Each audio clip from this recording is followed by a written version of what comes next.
If you're interested in what I look like in real life and want to learn more about me, then follow my Instagram page at Joe the Insomniak. This just happened a few days ago, and I'm extremely shaken up. For some backstory, I live on the second floor of a 3-level apartment. We have a crawl space that connects all the apartments. We aren't sure why it's there, but we all have stuff in it. None of us would even attempt to go inside of it. The other night, the sun was setting, but it wasn't pitch black out or anything yet. I walk through my living room where I see a short woman on my fire escape looking into my windows.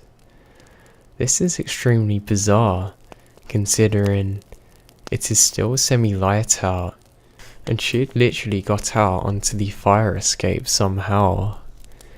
We have 2 windows that the fire escape reaches. She was looking in both and didn't see me. I crawl onto the ground. My heart was racing as I watched her trying to open the windows. I didn't know what the hell to do because my phone was in the other room. After what seems to be an eternity, she left. I went into my room to get my phone to text my landlord to call the cops. I come back to the living room and was looking out of the window to see if I can locate her when, all of a sudden, I hear a weird noise coming from the ceiling. We have one of those ceilings that is separated by cork and wood.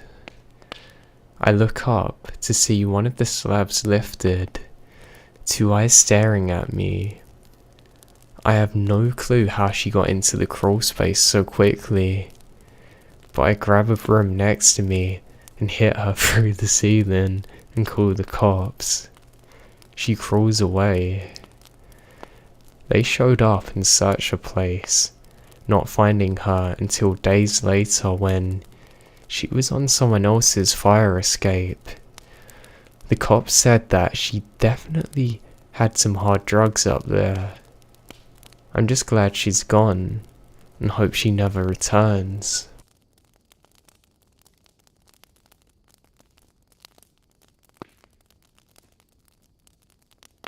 The creepiest thing to ever happen to me only lasted a few seconds.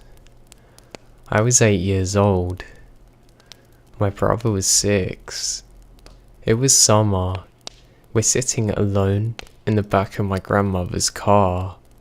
This was because she had to quickly buy eggs or something, so she parked on the side of the road, right in front of a small grocery store, and left us inside the car. I suppose she thought we'd be alright, since she's only going for a minute, and the locked car was only a feet away from the store. She had only gone for a few seconds when a tall, skinny man stopped next to the car window and then bent down looking in at us. My brother and I are really confused because we didn't know him. So we just stare back at him. He then reaches slowly through with his arm, which was open because it was hot and we didn't have aircon. Now while staring into my eyes, this confuses me even more.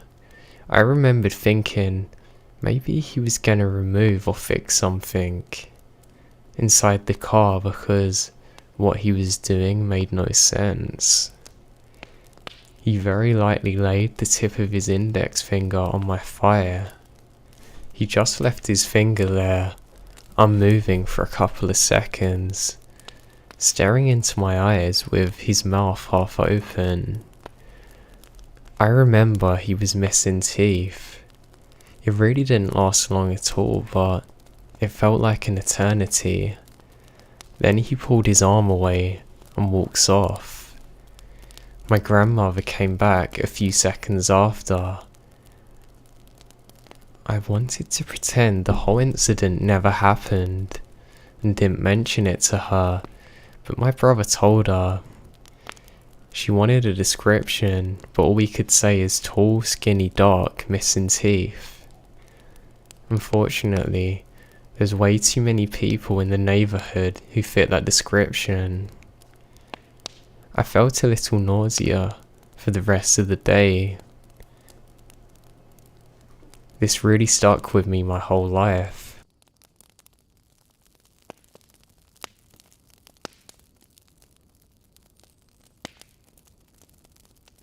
Ever since I can remember, I have always been afraid of white utility vans with blocked out back windows.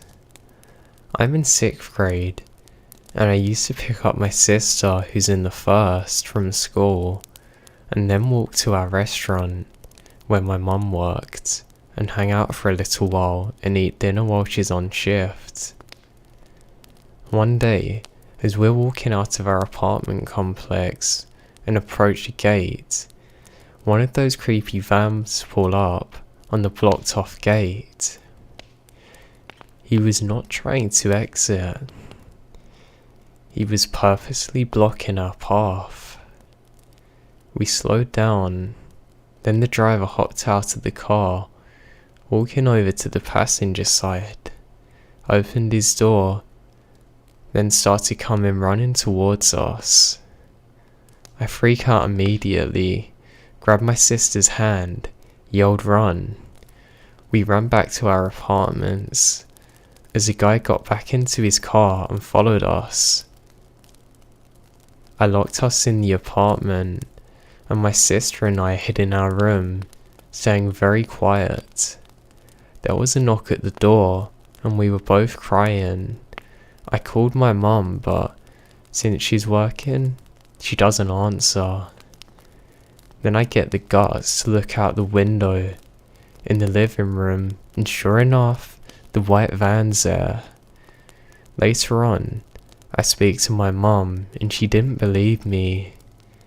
When we got home, there's a piece of paper stuck in the door. No writing or anything. So strange.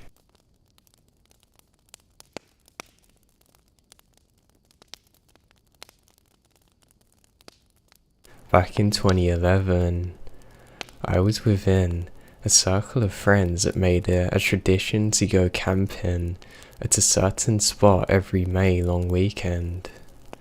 The spot we chose was in a beautiful area right on the edge of a large lake, and was located on government land. The lake itself had a dam on it, so during May long, the waters were always low, if not completely empty, making it possible to walk across. People are allowed to camp there, as long as they're not causing trouble or making a mess. And it was generally a good time for everyone. The spots themselves were spaced far enough apart that you'd have your own privacy, but not far enough that you couldn't meet other people. In this particular year, our spot's in the middle of a small hill, with one campsite below us and one above. The first part of the night trip happened without incident. During the second day, the people staying at the site below us had moved in. We don't think much of it, continued drinking throughout the day and into the night. At around midnight, the people at the campsite below us are really out of control. Yelling and screaming. Their music had got much louder, so our friend Ben goes down to ask them to turn it down. He was punched in the face. He then comes back to tell us that with 90% certainty they're on drugs. After that, the vibe wasn't relaxed, and we were all somewhat on edge. I was super tired. I just decided to go to bed, with some of my friends still awake, including Ben. and one couple that were visiting another campsite we made friends with on that day. I could hear the campsite below, blasting their music, partying hard, but I just tried to ignore it and go back to sleep. I don't know what time it was when I was jolted awake. Parts of this are somewhat a blur. All I know is that I sat straight up as soon as I heard the screaming and yelling coming from outside my tent. I quickly ran outside to find our campsite in chaos. One of my friends is clutching their chest. People were running around screaming for 911. I was quickly informed of what had happened. Apparently, not long after I gone to bed, the people camping at the site below us decided they weren't finished talking to Ben. On their way up, they had encountered Lily and Derek walking back. Now Derek and Ben are about the same height and have the same colour hair, so they assumed that Derek was Ben, bolted to him, hit him on the head with a glass bottle. I didn't know if it was the same guy that showed up later at our campsite, but I was told that everyone was sitting around the campfire when 2 or 3 huge guys appeared from the darkness and walked over to them. One had a paring knife, the other a butcher knife in hand. Ben saw the knives and had gotten up to talk to them, and had barely spoken a word, when the guy with the paring knife stabbed him once in the chest. At the same time, some people from the campsite above had seen the guys come in and came down to help. One of the guys, Tim, was coming down the hill when the guy with the butcher's knife ran up and stabbed him in the stomach. From there, sheer panic ensued. Police called 911, but the ambulance was over an hour away. This is where I come out of the tent. Tim was bleeding profusely, and he was losing blood way too fast. His friends ended up putting him in the back of their car, speeding off to meet the ambulance halfway.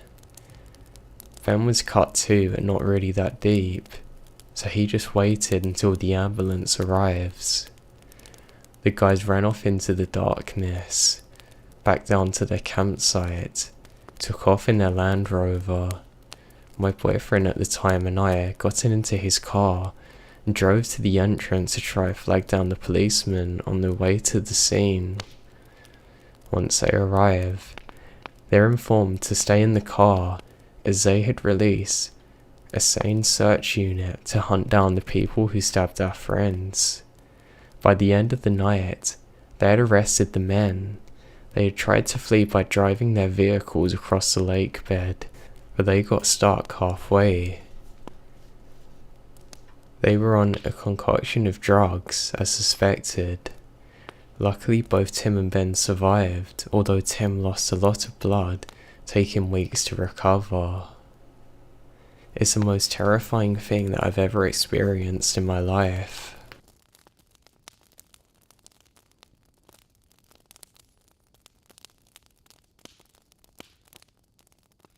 Over a decade ago, I boarded a plane and went to explore the grasslands or savannas of Africa. I'd just gotten out of school and had the idea of working with animals and observing their behaviour. I'd spend all night in my tiny apartment reading about encounters, attacks, and stories told by those native to the area. I was quite involved with an online group of people who shared the same interests as me. Some were professors, some were students, biologists even, rangers, and so many more. That's where I met Trick. Well, his name was Patrick, but he hates when people call him that. Our friendship was instant. Soon enough we got in Africa. I know it seems wild and thoughtless, but I was a 23-year-old and adventurous. The world had so much to offer, and I was ready to experience it all. Together, we found a guy who was going to guide us and make sure we stayed within the correct perimeters. He knew the line where safe met dangerous, and observation met attack, a line that we did not want to cross. Our guide's name was Han. He was rugged and intimidating. He smelled like gasoline too. I didn't know why. He wore face-down tanned wrinkles and a constant frown. "You two kids need to understand something," he said. I remembered the gruff, gravelly tone in his voice, like I heard it yesterday. "My word will stay. Whatever I say, you do, or you'll get killed." It sounded as though he had some authority complex, but he shrugged and nodded if we appeared to be disagreeing, so we just smiled and nodded. The air was hot, feathering over my face. The land seemed to stretch on forever. Trees were sparse, but tall. Wispy grass concealed the ground effortlessly. I remembered feeling so small and vulnerable. The sun drowned me in an intense heat. The sweat effortlessly bounced off my face. While we set out our stuff down in a well-built and sturdy tent, Hank continued his speech. "We can go out in a few hours if you all want to try and see some lions. They prefer hunting at night." "Sounds good to me." I looked over to Trick, who seemed confident and excited. "Yeah, me too." Trick didn't shut up the entire time when we got our stuff ready to head out. His voice wavered in eagerness, and he was practically bouncing off the walls of the tent. "Mikey, do you think we'll see anything?" "Mikey, do you think they'll see us as prey?" "Mikey, do you think you can stomach watching an animal get murdered in front of you?" The questions did not stop until Hun hastily pulled open the door. "Hey," he threw a tightly wadded bag at us. "Here are some supplies. You're gonna need them." We looked at each other. Cotton-scented candles? I looked up to meet Hun's eyes. "You'll see why. Don't question me or anything." "Lions must not like the smell of cotton," Trick joked. He then lets out a humorless laugh and says, "It's not just the lions I'm saving you from." Now I'm not gonna lie and say Han's words didn't leave me uneasy. I rationalized by telling myself he meant other predators like hyenas or something. Though, I'd admit, I never heard of using a Pacific scented candle before. The tires on the Jeep cursed over the sand easily, and the breeze dulled the sting of the setting sun. Orange painted the blue sky, leaving a blanket of shade and warmth. After a while, the sky darkens. I saw more stars than I ever have before. God, it is beautiful. "Pretty, isn't it?" he yelled over the engine. "Yeah," I yelled back. He continues driving, and I noticed Trick's comfortable posture on the other side of the Jeep.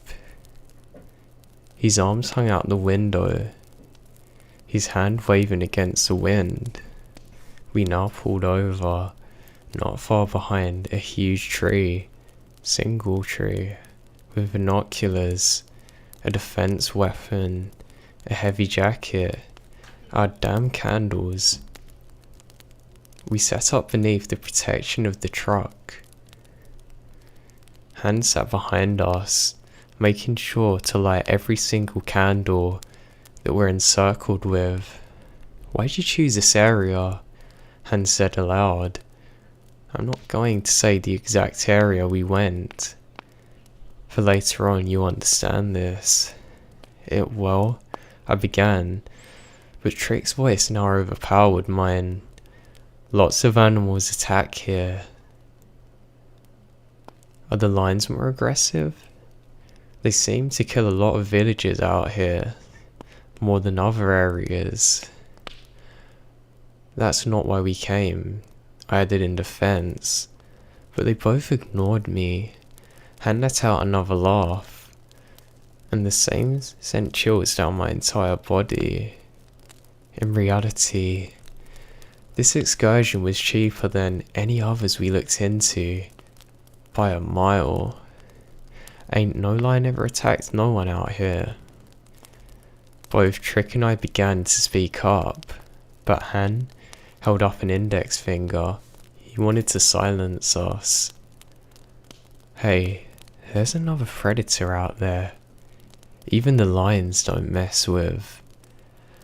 I told you when we first spoke on the phone. This place is dangerous. But you needed to listen to me, to know that everything's fine, okay?"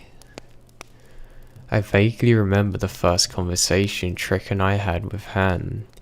He made us agree to be completely compliant and understand the various risks of the dangerous encounters before he agreed upon. I didn't press him further, but instead muttering a weak "okay" before gluing my eyes to the binoculars. A long time passed with nothing, not even a word spoken in the cool air. The wind rustled the grass around us, flickering the flame ever so slightly. Then, as though somebody hit the mute button on a television, everything goes dead silent. Not the kind you'd think. I'm talking about deafeningly quiet. No bugs, no sound of the wilderness around us.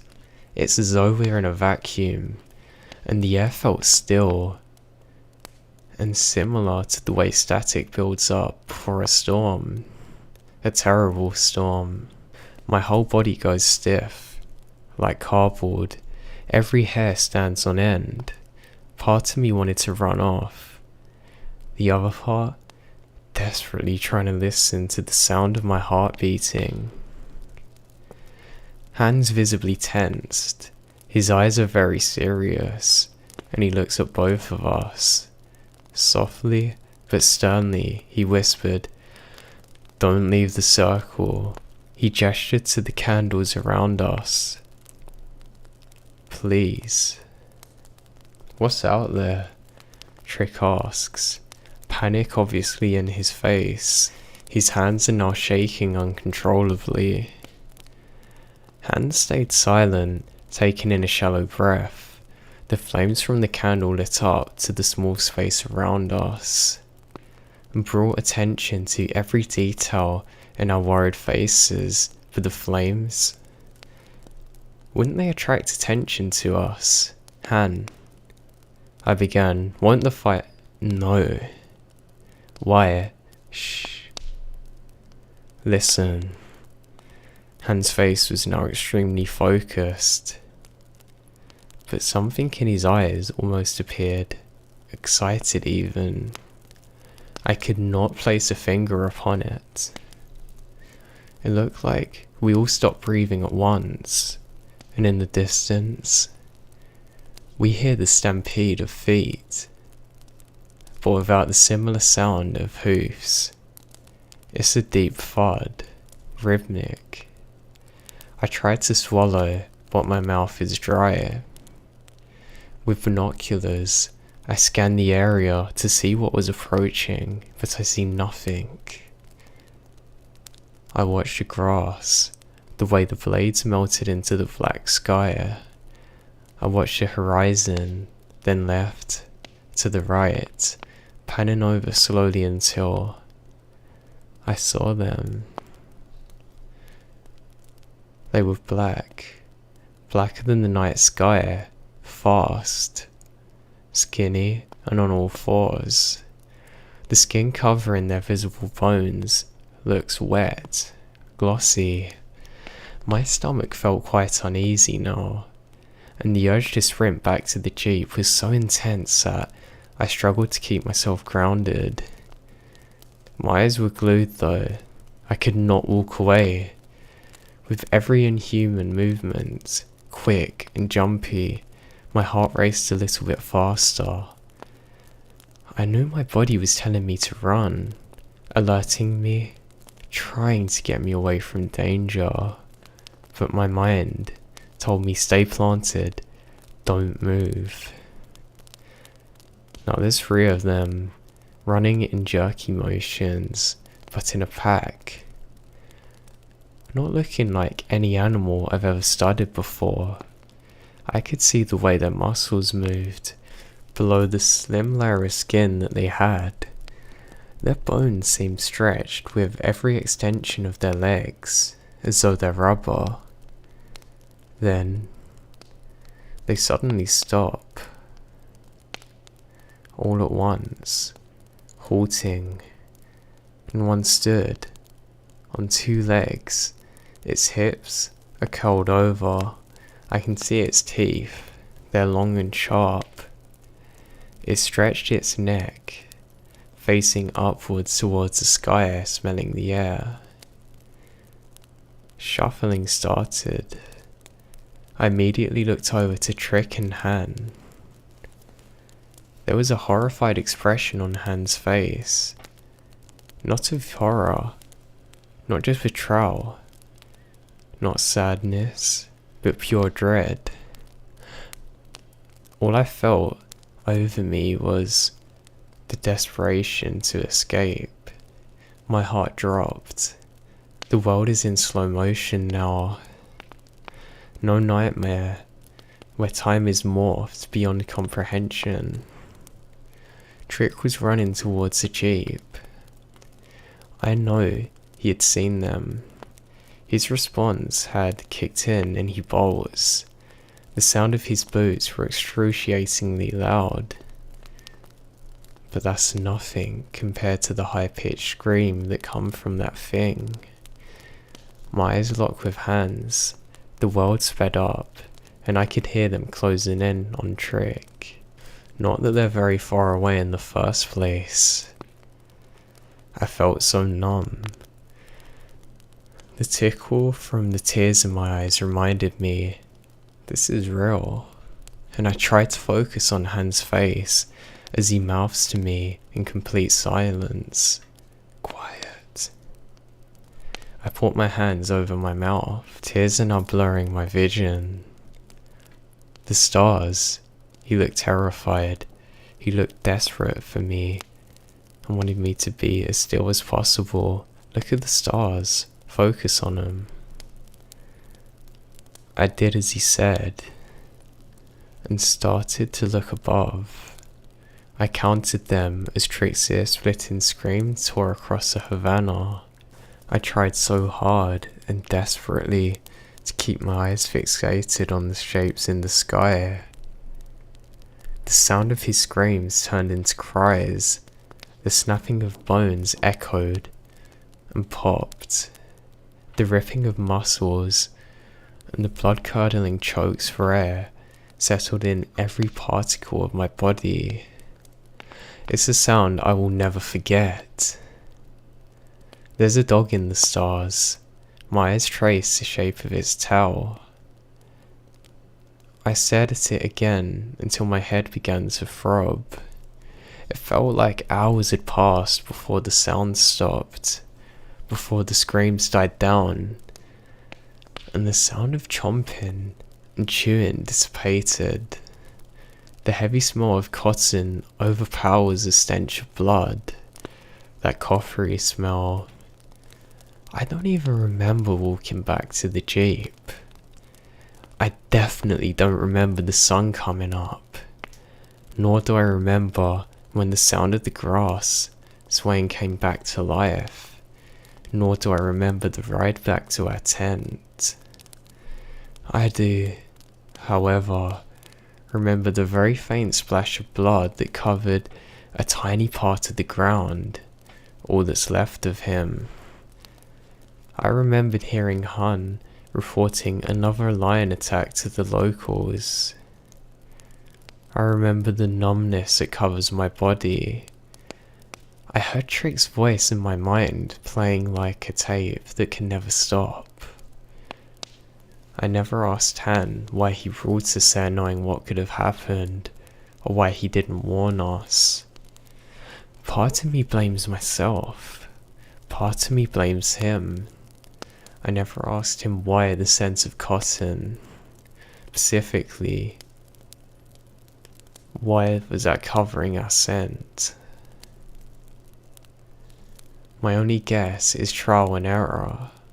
I really try my best not to think of it, but every night I relive the terror in my head. I try and move on, but how can you? It still sends chills up my spine when people ask me, why don't I like looking up at the stars?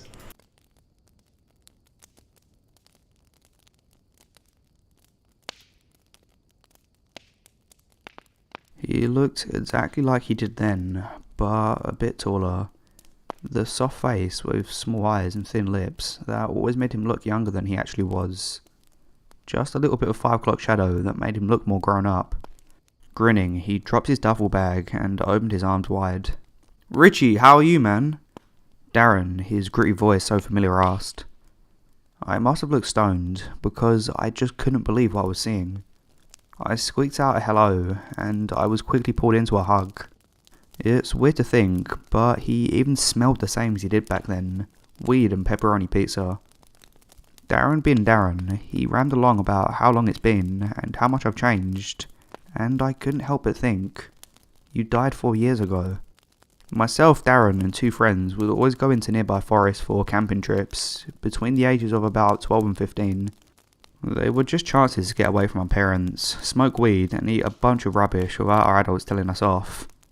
None of us had much money, so our camping equipment was 2 kiddie tents, stolen from siblings or neighbour yards, and a box of matches that we would use to make our own fire pit.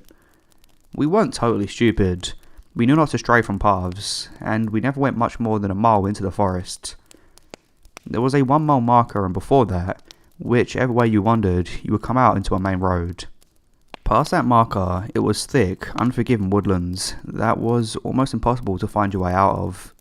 Further than that was a disgusting swampland that stunk like rotten farts. Guess what we'd do? We'd be cocky and dare each other to walk into the woodlands. 5 minutes, then 10 minutes, then 30. The triumphant would come out swaggering that wasn't scary. Only idiots could get lost. You can probably guess, we are idiots. Due to a peculiar week of warm weather in mid-November, we decided it would be fun to go camping. Covered in winter coats and snow boots and thick thermo socks, we got into the 1 mile marker, and before setting up, one friend, Jimmy, said, "Let's go deeper. I heard rangers were going round and rounding people up.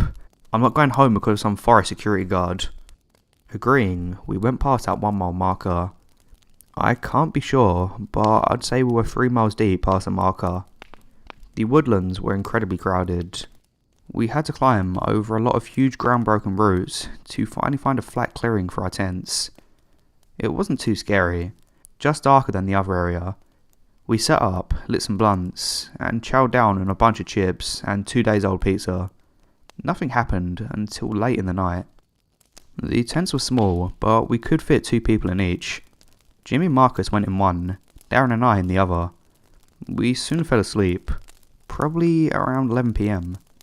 My phone buzzed at about 1 AM, which woke me up as it was under my face, with a message from my dad, drunk texting to see if I'm alright. Delirious from sleep, I touch it and turn the harsh light screen on. Just before the light went off, I noticed a silhouette on the tent. I went off to see what it was properly, and with my brain still in night mode, I touched the phone to get light again. The silhouette didn't shift, but I saw it properly then. It crouched down. I guess it noticed the light coming through the tent, and I saw how long its legs were. Like 5-foot long sticks. Its arms were similar, swinging as it crouched. It pressed its long finger into the tent and made that horrid scraping noise. I kept as quiet as I could. If it was a ranger, they would have started banging on the tent and announcing themselves. I turned the light off again and turned to face Darren. Outside the tent came the sounds of leaves and sticks crush underfoot. The person was sneaking around, and the sound was so careful and quiet. They didn't want to be heard. I began to get those shakes you get when you're really cold and anxious. I tried to whisper to Darren to wake up. Pretty sure he had a pocket knife in his body somewhere. I thought it would come in handy with this freak checking out our tents. I whispered through my teeth, "Darren, wake up!" But the guy was a super heavy sleeper. I almost pissed myself when I heard the zipper of the tent begin to pull. The person was trying to open it, carefully though. They were trying hard to stay quiet. They were gently tugging the zip, but they wouldn't figure out which way it went. It went from top to bottom. Finally the zip comes down, and I kept my eyes closed tight, but I was shaking like a leaf. I opened my eyes a slit to see what was there. A hand, black and thin, crept in. Extremely slowly, this hand did not twitch, but hovered further into the tent, over the feet of Darren's sleeping bag. Before I could nudge Darren to wake him up, this hand clenched hold of Darren's ankle and pulled him out the tent. Darren instantly began screaming, and so did I. I tried to grab hold of Darren before he disappeared through the tent's opening. He was pulled out so fast. The tent rolled over, but I finally managed to get out to see Darren getting dragged into the woodlands beside the clearing. He was covering his face from the twigs and shrubs he was pulled into, screaming and crying to help him. Jimmy and Marcus's faces appeared from the tent with worried looks. I yelled at them that something had taken Darren, and they looked at one another with hesitant faces. They thought it was a joke. I grabbed my boots, forgetting my coat, and ran in the direction that Darren was dragged. Jumping over a small tree trunk, losing my balance, I got hit in the face with a branch. I panicked as a liquid sprayed on me from the leaves of the branch. It stunk of copper, but I just rubbed my face and continued in a straight line. I could hear Jimmy and Marcus following me, asking me to stop, and it wasn't funny. I sprinted as fast as I could, taking a beating from the branches and roots that got thicker and thicker as I went in. I was shouting Darren's name, and soon Jimmy and Marcus did the same, but we got no reply.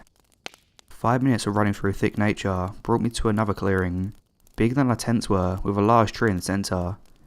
There was a little bit of moonlight to see the clearing, but nothing else was clear. Jimmy luckily grabbed his flashlight before he began following me. When he put the light on me, he and Marcus jumped, as the light showed the splashed blood all over me. My face, clothes, and everything was covered in splatters. That's what was on the branches. I began to cry as I rubbed the blood off me. Jimmy took the light off me, and with a worried look, followed something on the ground. "What is it?" Marcus asked. Jimmy pointed to the ground. A trail of blood ran through the woodlands, through the clearing, and up a large tree in the centre. We all followed the light as Jimmy moved along the trail. It covered most of the bark and curled around the trunk. We peeked around the tree, and the blood stopped on the trunk. Marcus looked further around the trunk, when a droplet of blood fell on his forehead, then another, and then another. He looked up and began screaming. Darren's body. His eyes still open but blank. He was slung over a thick branch. I told Jimmy to keep his light on, and I tried to get him down. I pulled his arm and his body came down, like a sack of bricks. I think we all knew he was gone there and then, but we just didn't want it to be true. Darren landed on his belly, and we saw that his back had been ripped to shreds. We all cried. There wasn't much we could do. After a long time sitting next to his body, the sun was beginning to rise. We didn't say much, but we agreed we'd have to get back to our tents and call someone. Our parents, the rangers, Darren's parents. I pet Darren's hair before I stood up. He was my best friend, and I had to leave him there. If I just shook him awake when the thing was outside the tent, he'd probably be alive. As we began to leave the clearing, the sound of squelching came from behind. We span around and saw that thing, holding Darren's body. It was tall, maybe 7 foot and thin, and all black. Its eyes were wide and sunken. I can't remember much else, as it quickly ran into the woodlands with Darren's body. Jimmy and Marcus had to restrain me from running after it. They basically dragged me, kicking and screaming, back to the tents. When we got there, 2 rangers were checking the tents out, and their faces switched from annoyed to shocked when they saw us, covered in blood and crying. Darren's body was never found. His parents were distraught. He had a younger brother, and that kid was never the same. Went from fun and bouncy to just there. He drifted day to day. 2 years after his death, Darren's family moved down south, and we never heard from them again. The rangers and police believe we didn't do anything, but they didn't believe our monster story. Most likely a wolf. Shock can make you think crazy things. It's not their fault. One officer said behind our backs. Jimmy, Marcus and I stayed friends, but basically ended contact when we finished high school. We never spoke about Darren again. But now, in the flesh, Darren was chatting away to me in the doorway of my dorm. I asked him into my room. My roommate hadn't arrived yet, so I thought we could get some privacy to talk. The way he spoke and acted, he was so comfortable around me, like the last time I saw him was yesterday. He sat down on the bed opposite mine and continued talking. I don't know what he was talking about, but I stopped him and took some time to come up with what I wanted to ask him. Darren, how are you here? I asked. What do you mean? He laughed. I did good in high school, dumbass, just like you. I shook my head. No, Darren. Do you remember 4 years ago? Darren was smiling, but his eyes went blank. Yeah, we were in freshman year. Do you remember our camping trips? I said. His smile faded as he looked around the room, as if trying to find an answer. Yeah, smoke weed and eat junk. Darren, I trailed off. What was I supposed to say? Oh, dude, you died. You don't remember? Man, what fun times. On one of those trips you were attacked, and your body was never found. Darren gave me a totally blank look and grinned.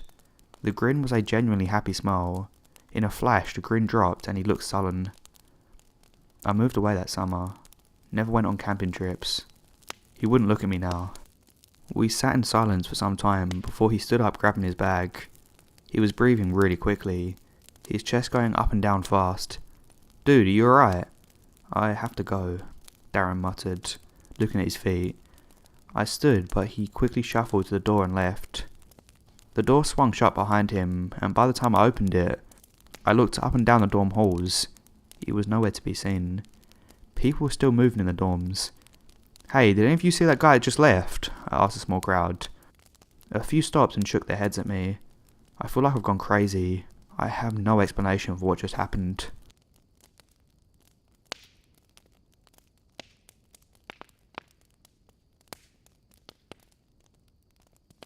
I'll never forget the time that my friend and I decided to take an impulsive camping trip during the winter of 2006.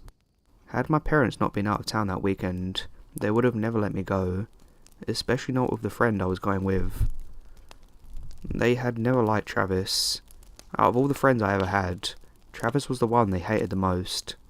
They would always say that he was a bad influence, and they weren't entirely wrong. Thankfully, I was a smart kid, and saw through Travis's bull. As for his parents, they never really cared for what he did or where he went. That blew my mind. How awesome it would have been if my parents didn't care what I did. After the camping trip, I'm kind of glad they did though. Travis insisted that I be the one who brings the food, and he brought the gear. His basement was full of all kinds of stuff that his parents hoarded over the years, and so finding camping gear wasn't much of an issue. We bundled up and hiked through the woods right behind our school. This would have been around 9 at night. We walked for about half an hour until we found a neat little clearing of trees to set up. We pitched the tent, and after about 20 minutes of trying, we finally managed to get the small fire going. Keep in mind that this was in the middle of December in northern Canada, so the entire landscape was smothered in a blanket of undisturbed snow. We stayed up a while, roasting hot dogs and marshmallows. We talked about people we went to school with and local rumours. One of Travis's things was to tell stories. He loved it. Most of the time these stories were far-fetched and hard to believe, but the one he told me was about something I thought about a lot. Recently, a kid in our school had vanished on his way home from school. There were a few people who said that they saw him wandering next to the woods behind the school, which were conveniently the same woods we were camping in. I had forgotten about it until Travis had to remind me. It made me uneasy, being in the same place where a kid disappeared. He told me that the police think Elkman got him. Something that had the body of a man and an elk for a head. I immediately dismissed his ridiculous story, and we both laughed a little bit. As the night continued, we told jokes, gossiped, and laughed with the thought of that missing kid lingering in our minds. Eventually, we both decided we were too tired, and we should probably get to sleep. I bundled up, climbed into the tent with Travis, and then we both drifted off to sleep. I awoke maybe an hour later to find Travis sitting up in the tent with his flashlight on, a look of terror on his face.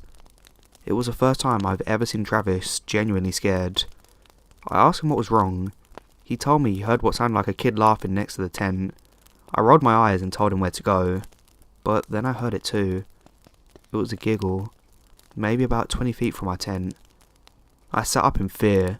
Travis and I looked at each other and listened. We started to hear bushes rustling next to us, and that was it. We piled out of the tent and bolted through the woods towards home as fast as we could, leaving the camp behind. As we ran, I thought I heard a pair of footsteps running behind us, but I didn't dare look back. We eventually made it out of the woods within 20 minutes, but kept going on until we reached Travis's house. Terrified, we spent the rest of the night cowering in his bedroom with the light on. The next morning, we told Travis's parents what happened, and his dad came with us to the campsite. What we found in the camp was enough to make me want to cry. In the snow around the entire site were pairs of bare human footprints, resembling that of a child's. Travis's father tried to rationalise it, but we all know that no one lived out there, not for quite a distance. We also found snow in the tent, and our bags all emptied out onto the floor, which meant whoever chased us out the woods that night had gone back and rummaged through our stuff. There was nothing missing luckily, but it was still creepy. We packed up the camp and left as quickly as we could. I'm now graduated and living my life as an adult. Travis and I are still good friends, and he's doing well. While we're still friends, we don't talk about that night. The very thought that someone was lingering out in the middle of nowhere, listening and watching, it haunts me to this day. The missing kid was never found.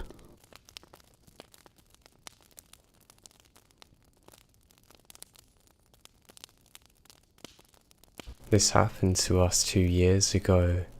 We, being myself, my daughter, and father, lived in a double shared house.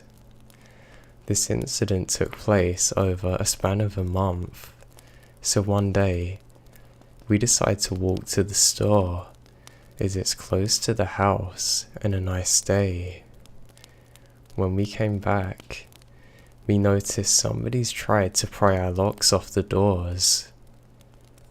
There were 2 obvious dents and blue marks and a whole big boot print on our doors, front and back. Someone wanted in bad. I have no idea why. We have nothing of major value living in the hood. We were gone for less than 20 minutes, so we're on edge. The person could still be around. Now after this, so many bizarre things were happening. I'm trying my best to explain this in a way that's easy to follow and keep it short. If I described each thing in my home, I'd be typing for days. I found things out of place where I know I didn't place them. I noticed locks on my old windows are broken. Dish liquid bottle is broken. This weird ass oily substance on random shit. On my curling iron in the bathroom. So, later on, I take the trash out of the dumpster in the alley.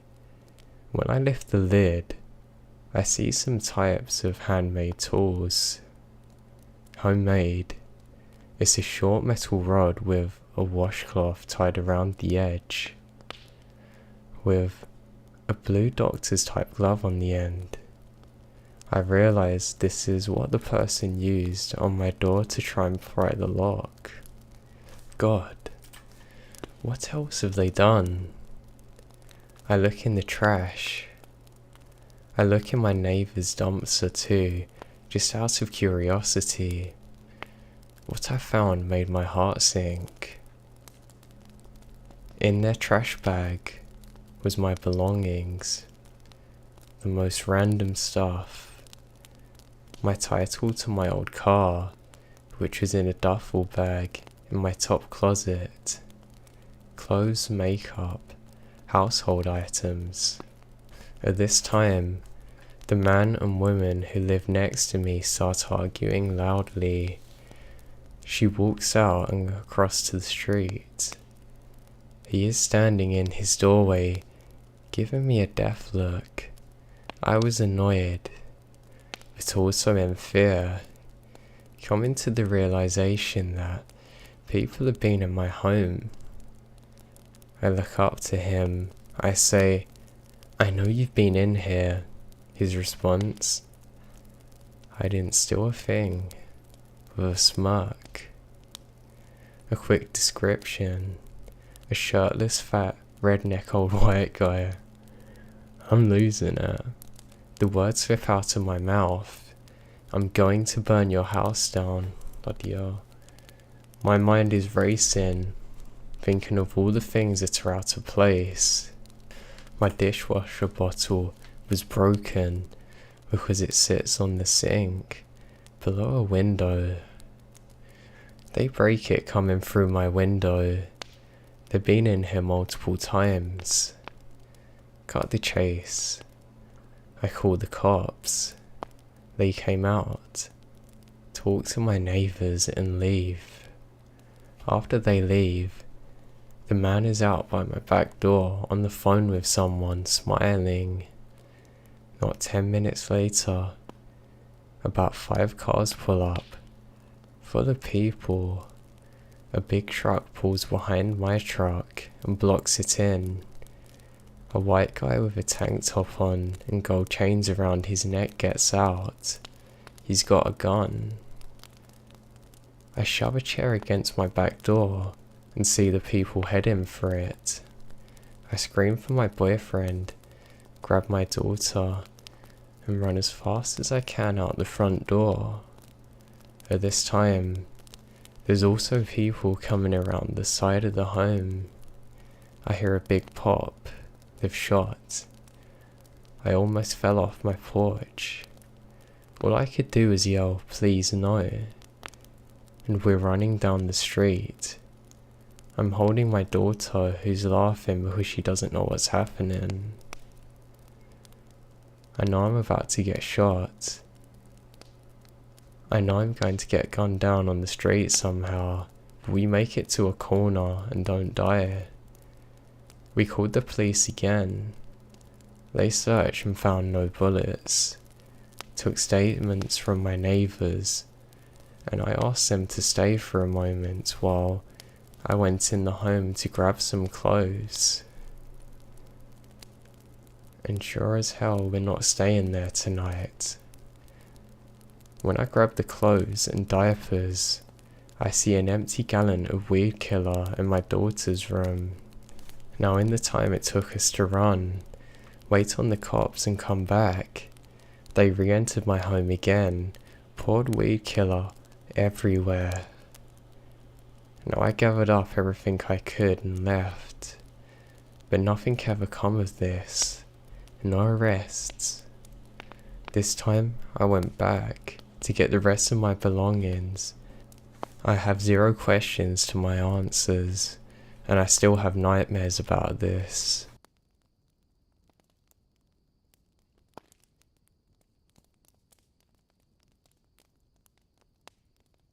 Basically, me and my friend are on our way to an urbex location, smoking a fat blunt, when a car pulls up to us. 3 people in it ask us if we know any abandoned buildings in the area, so we tell them about the one we're thinking about going to, thinking nothing of it.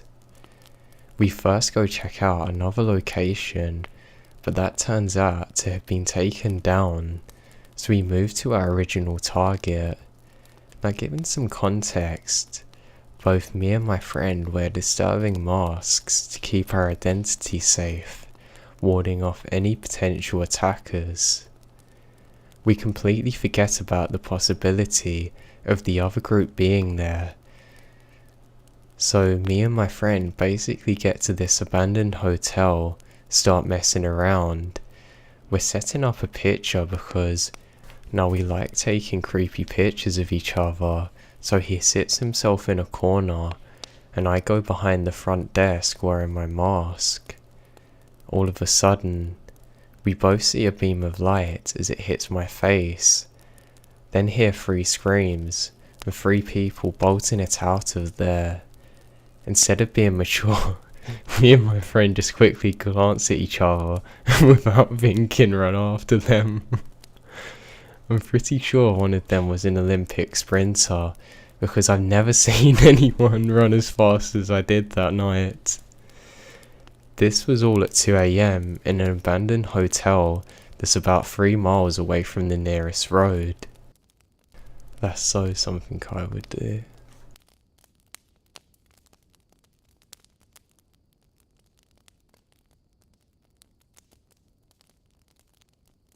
Hey guys, I'm an 18-year-old and I currently live in Egypt. I'm half Egyptian and I moved here 2 years ago, so I don't really know how to deal with people in here.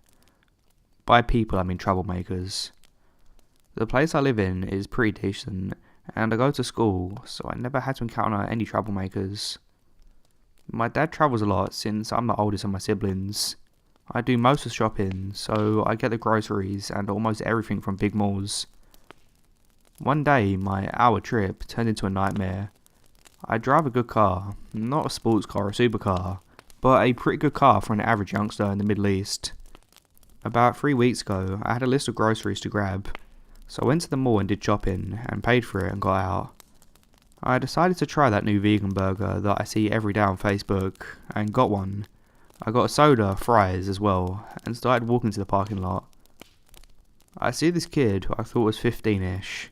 He looks pretty homeless to me, and I decided to give him my fries. So I dropped the bag from my back seat, and I was even thinking of talking to him, maybe to hear his story. I thought helping him would just be harmless, but it turned out to be quite the opposite. I got over to him to shake his hand, and asked him, "What you doing out here, man?" And he said he was on his way to the village, but lost his money. Now a lot of people out here warn me that this is a scam, but I felt really like he was in a bad situation, so I asked more. Where do you live? What do you do for a living? Are you in school? What are you doing in this city? He said that he's working with someone and he sells stuff on the street, and he sold goods, but he lost his money. I felt really bad for him, so I offered him a ride to the bus station, and enough money to get him where he wanted to go. Even though it wasn't much, it would be enough for a ticket and some change. I didn't feel anxious at all, to the point where I told him about my private life. Before I head out, the mall security comes and asks me if he's causing trouble, and I said, "Nah man, he's alright." It was disgusting for this guy to assume that this poor guy was a bad person, I thought in my head. We head out and I share my burger with him, and I even gave him the soda. He starts guiding me through the road. Everything was fine until he asked me to turn off to a dirt road. Now I don't really know where the bus station is, but I knew for sure it wasn't there, and I told him I'd just check it on my phone, and he said that's fine. But I was starting to question the story in my head. I was relieved that he didn't insist. He said, "Oh, it's not that far." Great, but still I was certain that a public bus station would be public, and he wouldn't be able to do anything, right? What made me really suspicious was a phone call he made. He called someone and he said, "Hey X, meet me at the one below the bridge, I got the goods." Now I was like, what's he on about? I don't see any goods. Before I arrive, I said sorry it's so dark, but you can walk there and I'll drop you off here. He said yeah, that's alright, and sighed. He called the guy again and told him he'll be out on the road, and that he's in a white SUV. I was so anxious at this point. We arrive, and Jesus Christ, what happened next was the most terrifying thing that's ever happened to me. When we got there, I saw 7 guys who were obviously looking for me. Now it was a highway, so I thought switching to the last lane would allow... Wait, There's also a group of people on the other side. Now, this is a highway, so I thought I could just switch lanes. But wait, there's also a group of people on the other side now. I even noticed that one of them has a stick, or something sharp on them. They start waving something at me. I got into the middle lane and gassed it out there. They were shouting and running after me. I look at him and say, if you don't want to drop you off here, I can only drop you at the police station, which was the only other way, and he told me just to drop him there. I said okay, but make it fast. He gets out and I get the hell out of there. I don't know what would have happened if they had caught me. They might have mugged me, or maybe it was something to do with drug dealing. Maybe they could have kidnapped me. I don't know what would have happened. Sorry for my bad English. As I said, I'm Egyptian.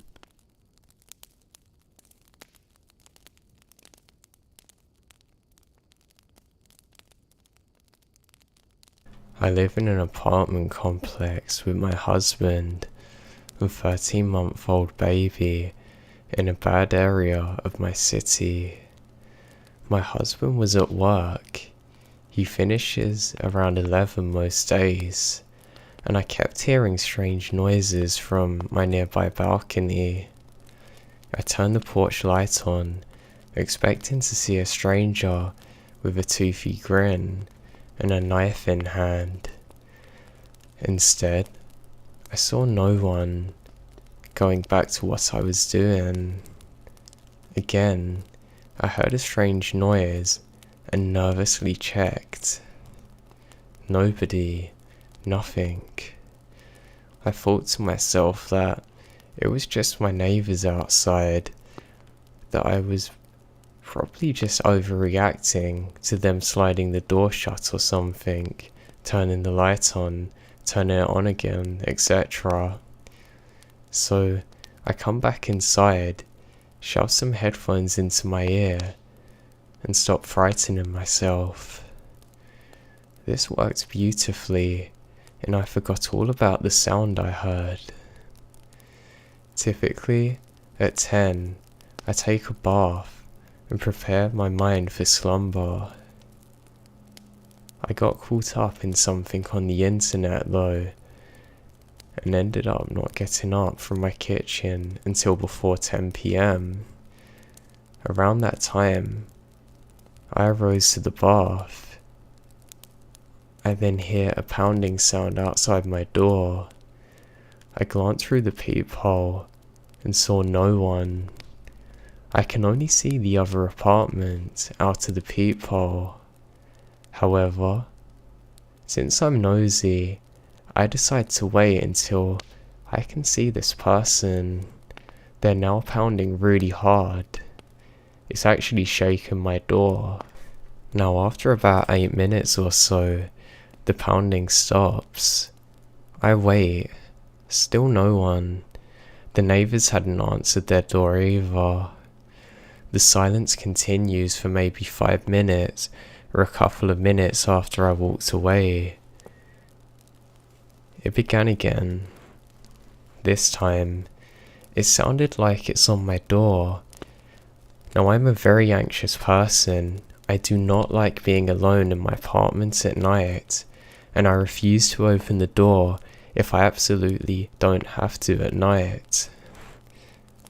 I cautiously look through the peephole and see nothing.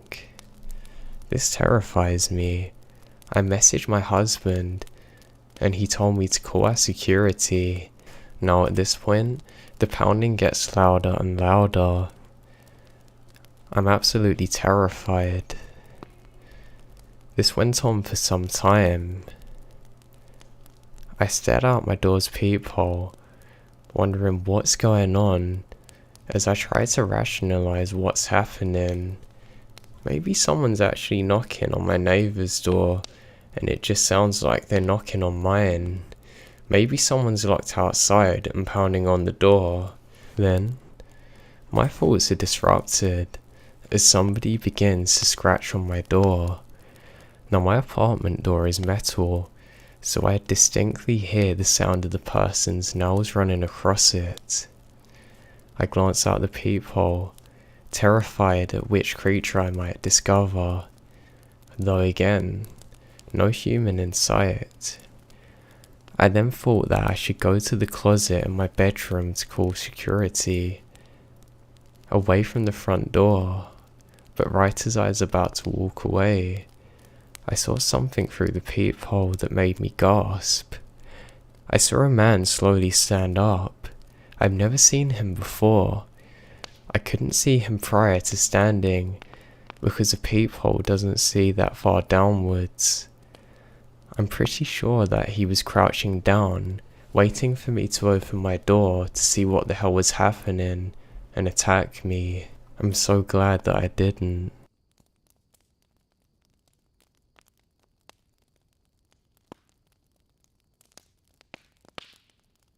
It was my senior year of high school. I finally made some good friends and used to clog up my parents' landline and just stand outside on the phone talking away. We had a ranch-style house with a fairly long driveway, and across the street from my home was one giant field. There was a mansion that a local doctor owned far back in the field, but more or less, if you stood on the driveway to my home looking across the street, there was nothing but empty fields as far as you could see. At the end of the driveway is our mailbox, of which stood next to the only street light on the block. So one night, I'm standing at the end of my driveway, talking on my phone to a friend, and my mother kept popping her head out the front door, complaining for me to get off the phone and come inside. It's late. I just told her 5 minutes multiple times and kept speaking. I then remembered complaining to my friend about her and how annoyed I was. Now at some point, I heard my name being called again. Only now, it's a loud whisper, like when you're quietly trying to get someone's attention. I distinctly remember saying to my friend, "Oh God, she's yelling at me again," and kept talking. A few moments later, I hear my name being called again. I ignore it, kept on talking. Again, a few moments later, also heard, "Come over here." I turn around and realise the front door isn't closed. I know, I thought it is odd, but not enough to register anything to change what I was doing. I continued talking for a while, then said goodbye and headed in. I get inside. My parents had just gotten in bed. I complained to my mom that she didn't have to keep yelling at me, that she should have just let me finish my call, etc. To which she responded she hadn't come outside in about an hour. Cut 2 hours later. It's around 2 AM. I was in my room watching Evil Dead, and I get up, headed to the kitchen to make ramen. My mum, who had heard me in the kitchen, yelled at me from the bedroom to make sure the front door's locked before I go to bed. I walk out of the kitchen, heading to the front door, making sure it's locked. The front door was one of those that had an oval of frosted glass in the center, so that you could look through it clearly in tiny sections.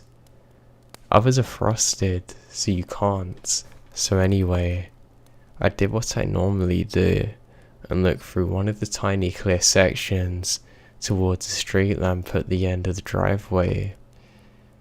Kind of like when you go close to the blinds, you look outside every so often.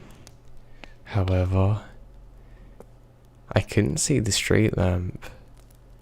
Now for a split second, I thought maybe the lights went out until whomever was outside on the other side of the glass moves to the side. I sprinted out of there to my parents' room, waking my dad up, yelling at him what had happened. He got out of bed with my mum, grabs a bat, rushes outside but doesn't find anything. He turned on all the lights. Nothing. Creeped out, I go back to bed. Next morning, I wake up and head to my car for school. The driver's side door was slightly ajar. I figured I just moronically left it open or something the night before and got in. So school ends. I got home to find a police car in my driveway. Apparently someone's broke into our garage overnight and stole all my dad's tools and everything else. Not only that, he's robbed several other homes and assaulted people. It was scary to realise whoever it was literally hiding around my home, baiting me while I was on the phone, and then hours later was still outside there staring in through the front door.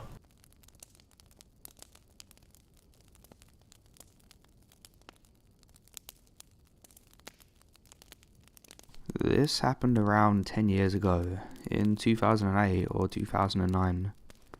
I was visiting my grandmother in a rural section of the Lake of Ozarks, near a small town with a hilarious name where I went to high school. I was very familiar with the area, and when visiting my grandmother, I would often walk into town, taking backward trails until I reached the main road going into town. Very rarely, someone would stop and offer a ride, and normally I would accept. It's a small town in a rural area, where everyone mostly knows everyone else. So I wouldn't even look up until I was getting in the vehicle. I stopped accepting rides after this. I had just come out of the woods and was walking along the side of the road. I was maybe a mile or two out of the town and enjoying my walk. An older blue Ford Taurus pulls up next to me. The driver rolls down the passenger window. "Need a ride?" and starts to walk over. I get in and get a good look at my driver. The man looked like a greasier version of Charles Manson. Flat, stringy brown hair that looked like it hadn't been washed in a week, and it came down to his jawline. He had salt and pepper 5 o'clock shadow and piercings, wild blue eyes. Something about him rang every alarm bell in my body, and I went to get back out of the car, but we were already in motion. Instead, I begin to look around the vehicle. The front is relatively normal, and even clean. The back seat is covered with a blanket. On top of the blanket is something that takes up nearly the entire back seat, wrapped in a tarp. Whatever it is stands about 5.5 foot off the back seat. On top of all this is a big, black, shaggy dog that is staring right through me. The question snapped me back to the front seat. "I'm sorry, what?" I asked. He's staring at me instead of the road. "What are you doing here?"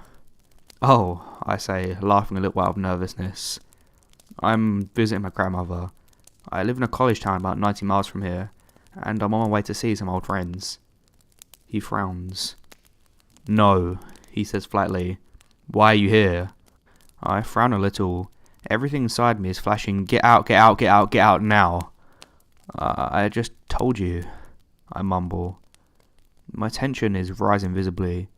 The dog gives a low growl from the back seat. We are passing the sign for a country line. There is a gas station coming up that marks the beginning of the town. He's still staring at me. "Why are you here? Why on earth are you here?" He screams out of nowhere, slamming his hands on the steering wheel. I'm huddled against the door, shaking. He pulls into the gas station. "Give me your glasses." Statement, no question. No emotion. Without question, I hand them over. "Wait here." He goes into the store. I'm frozen in place, shaking and trying to will my arms or legs to work, trying to start breathing again. I know whatever the hell is going on, I need out, fast. The dog gave another low growl, and that snapped me into action. I get up, almost rolling out the car. Shakily, I walk into the store, and in an equally shaky voice say to the guy, "This is close enough to where I'm going. I would like my glasses now, please." My eyesight is very poor, but I feel the intensity of the glare he gave me. I think the cashier could too, because she took a couple of steps back, close to the store phone.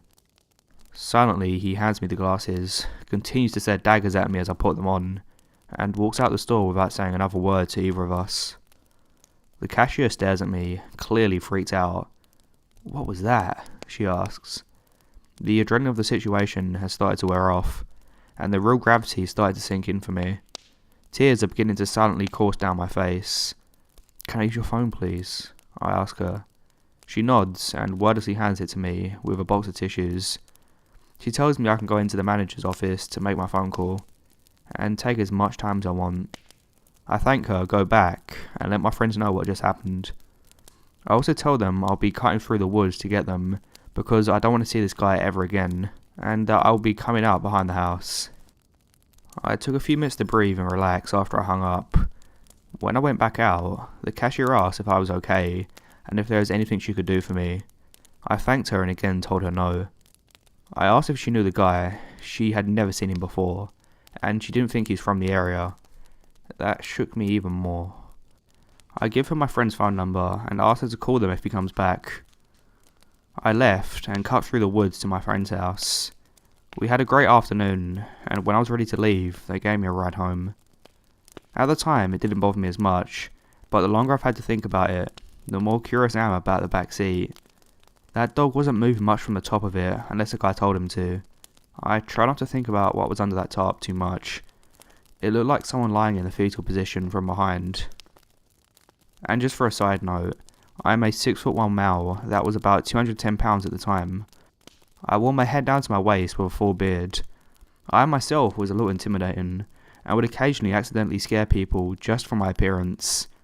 The aura this man gave off was terrifying, and there was no question he could have overpowered me.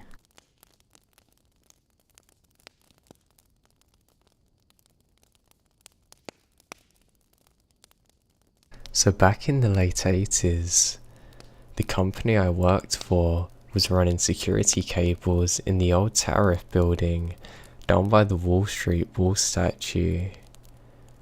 I was with my foreman at the end of the day, and he wanted me to show him what we did to the building.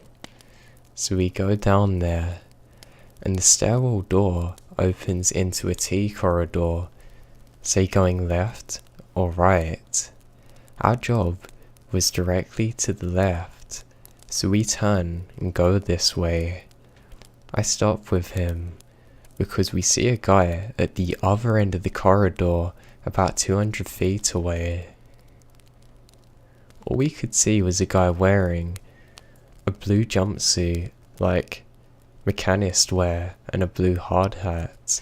We're curious as to why somebody's went down there, especially at this time. So I show him what we did on the left side, and we go back. Now there's no sign of the guy. We were right by the stairway door. So we go down the corridor to where the guy was standing. It's a dead end. Where the hell could he have went? Why was he here this late at night? He was so silent too. We go upstairs where the security guards are. I mean, we're freaking out a bit at this point. We say, "Is there anyone else working in the building?" The guard goes, "No, why?"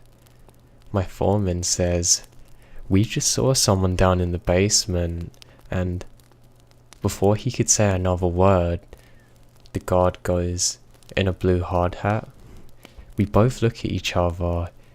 The guard opens up a drawer, a big filing cabinet drawer full of these old pictures and these old workers.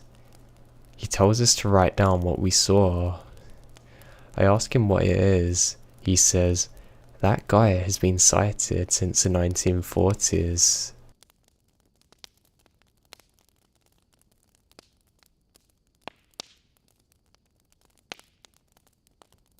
Penhurst in Spring City, PA, around June of 2013, if I remember correctly. There's a series of tunnels and sub-tunnels that connect all the buildings together underground. We're both standing in the tunnel entrance, which used to be a cafeteria called Dietary now. So the basement to the building had double doors. One of them was bolted shut, other wide open. The basement was lit from foundation windows to near daylight. The three of us are facing each other in a sort of triangle, talking 3 feet to the left of the store. Now, besides our headlamps, the only light is from the room, and the tunnels are total darkness. Out of the corner of my eye, the next room appears to go dark. It's so sudden, I go silent. Now, what was the scariest part of this was that I quickly realized that they also went silent. I turn my head. There's a black silhouette vaguely resembling a person in the doorway, except they're much larger and more distorted than any normal human would ever be. Almost incomparable, taking up the entire doorway. As I sit here and look at whatever this thing is, my headlamp goes completely absorbed by it. I can see the daylight through the basement behind it now, as I turn my head to say what the hell. My friends had already started running, as they also saw it. The one had a direct view of it, just said it kind of materialized in the doorway. I ran until I couldn't run anymore. The energy in the moment just seemed to completely leave me, and my legs felt rubbery. I looked right at this thing just feet above me. My light did nothing. I was always so skeptical of such things prior to this. I've been up and down the East Coast, across the country, my friends too, but I've never experienced anything even close to this. God knows what happened that day.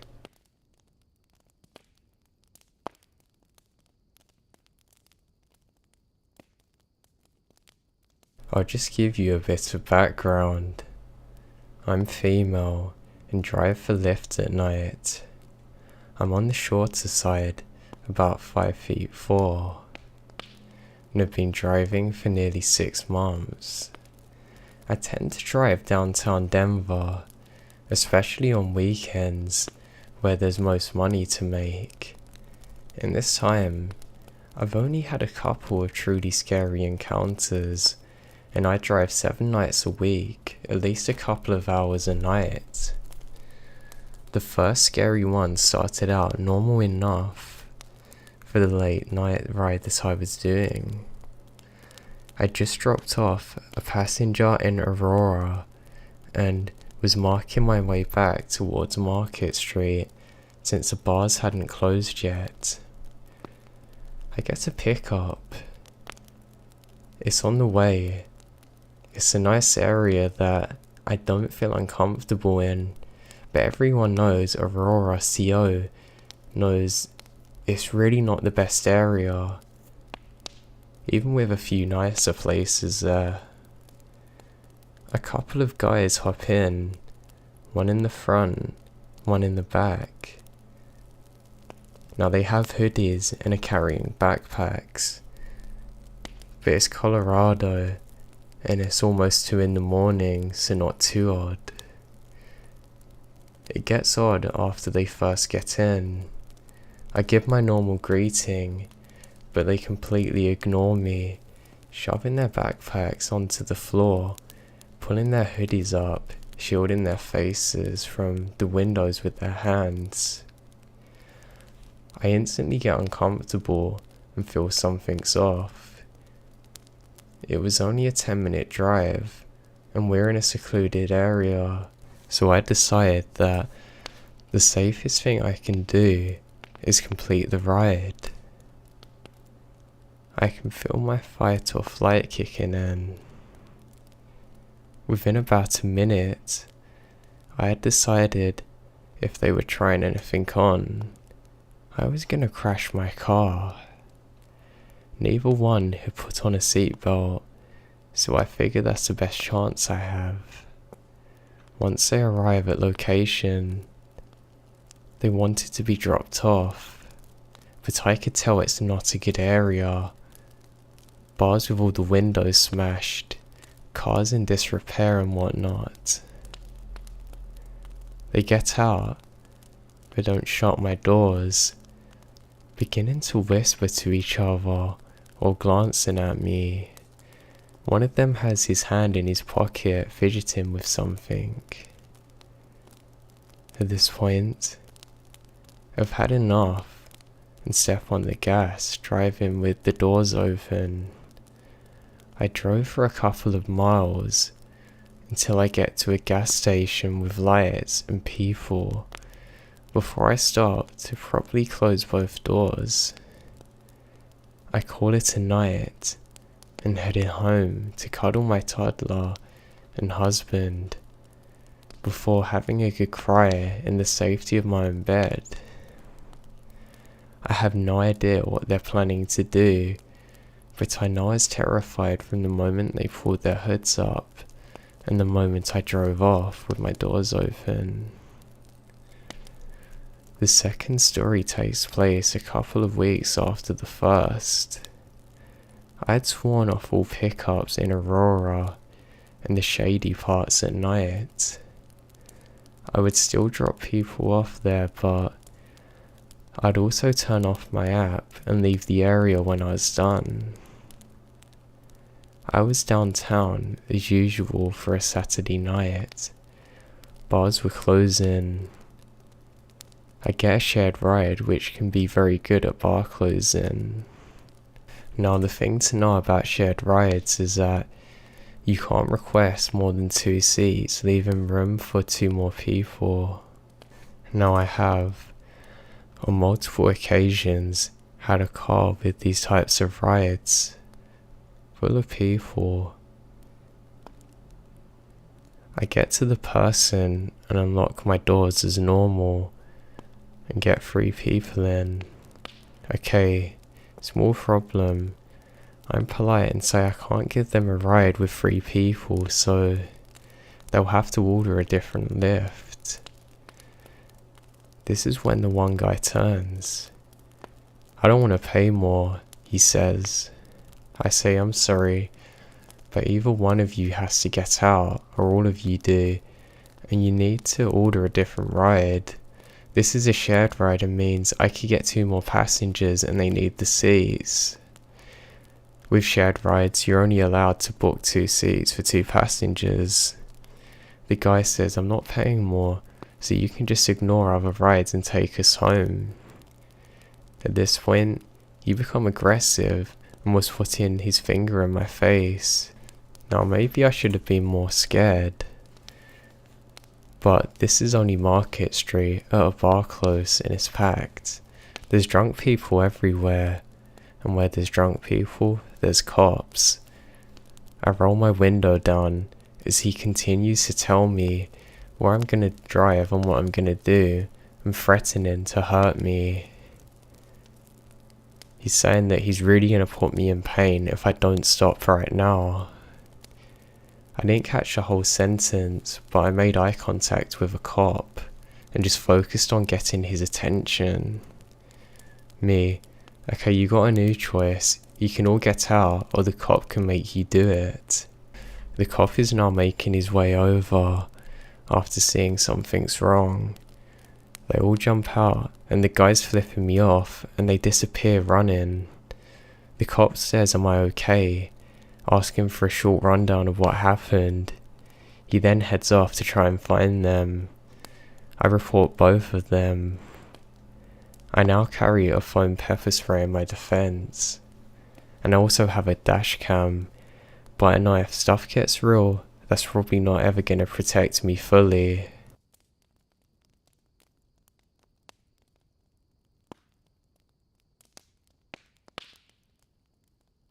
This was about 3 years ago, on a dark stretch of road near a main intersection in a major Bay Area city. I worked at a big name, healthy grocery store from 2014 to 2017. I was lucky to meet and work with amazing co-workers, some of whom have become my best friends and closest friends. One of my best friends at the time and to this day, Cav, is one of the nicest, most caring people I've ever met. He is incredibly generous, genuine, and warm and welcoming to everyone, sometimes to a fault. At the time of this story, I'm a woman in my early 20s, and Cav is a guy in his late 20s. Cav and I have a weekly ritual of driving around the city after work and talking, sometimes about our problems, sometimes about what was going well, but it was therapeutic and always something to look forward to. One particular night, we invited our buddy Ben to join us. His department always got out 30 to 45 minutes after the rest of the store, so Cav and I would always take a short drive around the area to pass the time until Ben was off. Cav was driving that night. We did our drive and headed back to the store to pick up Ben. I order and get back to the store. We need to make a U-turn at a 4-way intersection. To get to the intersection, we have to go down a dark but short stretch of road. There are no streetlights for some reason. The intersection is well lit, always busy, and has shopping centre plazas on each side. From the dark stretch of road, it is exactly 302 feet, according to Google Maps, to the main, well-lit and ever-busy intersection. We're driving down a dark section. Cav suddenly interrupts what I was saying and says, "Oh my god, did you see that person waving?" He slows down the car to take a look. "No, what are you talking about? You didn't see them. There was someone in a black hoodie waving us down." I'm looking back. I have very poor eyesight, and it's dark. "No, I don't see anyone. There's no one there." As I'm saying this, Cav is pulling into the empty parking lot parallel to the dark stretch of road. He reaches to the back seat and is moving jackets and other stuff off the back seat, obviously making room for this person. "No, Cav," I said. "No one's getting in this car, do you understand?" "But what if they need..." "No! There's no one there, and if there were, they'd have to walk up the intersection. No." He agrees, but insists we continue to circle around and check. I reluctantly agree, but realise I have no choice. We circle back, and sure enough, there's a girl, my age in her early 20s, standing alone, wearing all black. She has a hoodie on. She looks like she's sort of crying, maybe. Cav rolls down the passenger window, my window, down halfway, to which I roll it up another quarter of the way, and he asks her if she's okay. She seems off, and I immediately have awful vibes from her. "4 guys stole my purse," she says with her hands on her face. "It had my wallet. I literally lost everything, and I don't have a phone." The weirdest thing about this is that she wasn't crying. She was stretching her words out and whining, but she wasn't crying. I said, "Alright, we'll call the police for you. Why don't you walk up to the well-lit plaza and we'll walk up with you to the police?" "No," she said adamantly. "It won't help. I already called the police an hour ago." This is when I started to freak out. She just said she didn't have a phone. She's been standing in the dark for an hour. "I thought you didn't have a phone," I said. I do, it's dead." All of this is happening rapid fire, and before I can really mentally get into what's going on, Kaz tells her to get in the car, so we can help her. I say, "Walk up to the plaza at the intersection and we'll help you." Cav unlocks the door and says, "Nah, don't worry, we'll drive you there." The girl has her hands in her front pockets of her hoodie and gets in the car. I'm fuming. This girl was acting super weird. I remember at this point that I had my box cutter on me. I reached down into my backpack and am rummaging through the crap to find it. Cav is talking to her, but everything she says is contradictory.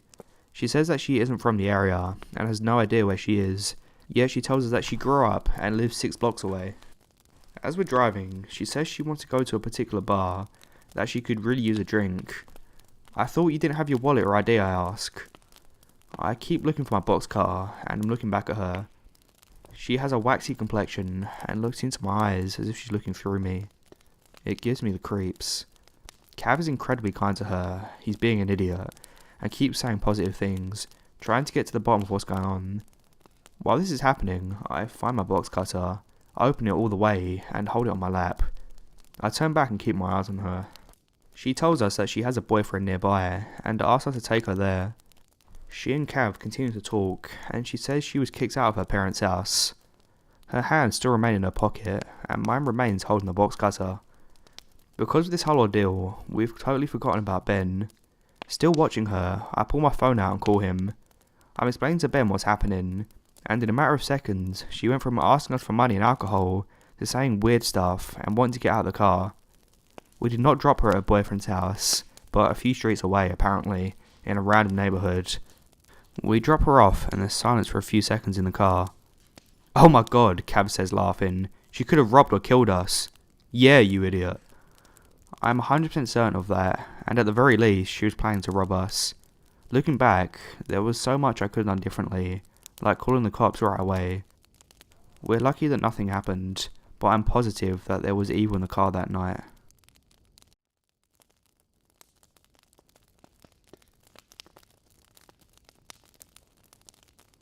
I ain't scared of nothing. That's what I yelled to my brother as I slammed the door to my car shut. Things have, changed since then.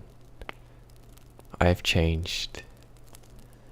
I remember his smirk, how he held out my jacket, the way he spouted off on an endless list of things I should be scared of.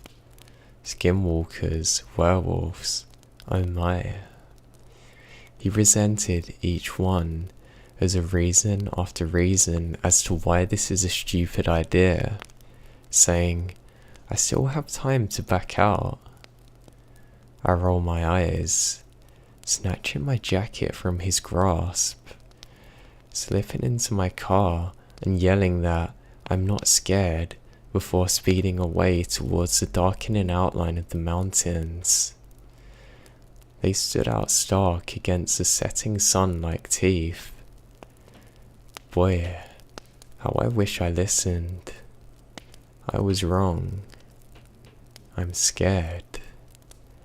Let me back up a little. It all started 2 days ago. I was out of my mind depressed. Could barely get out of bed.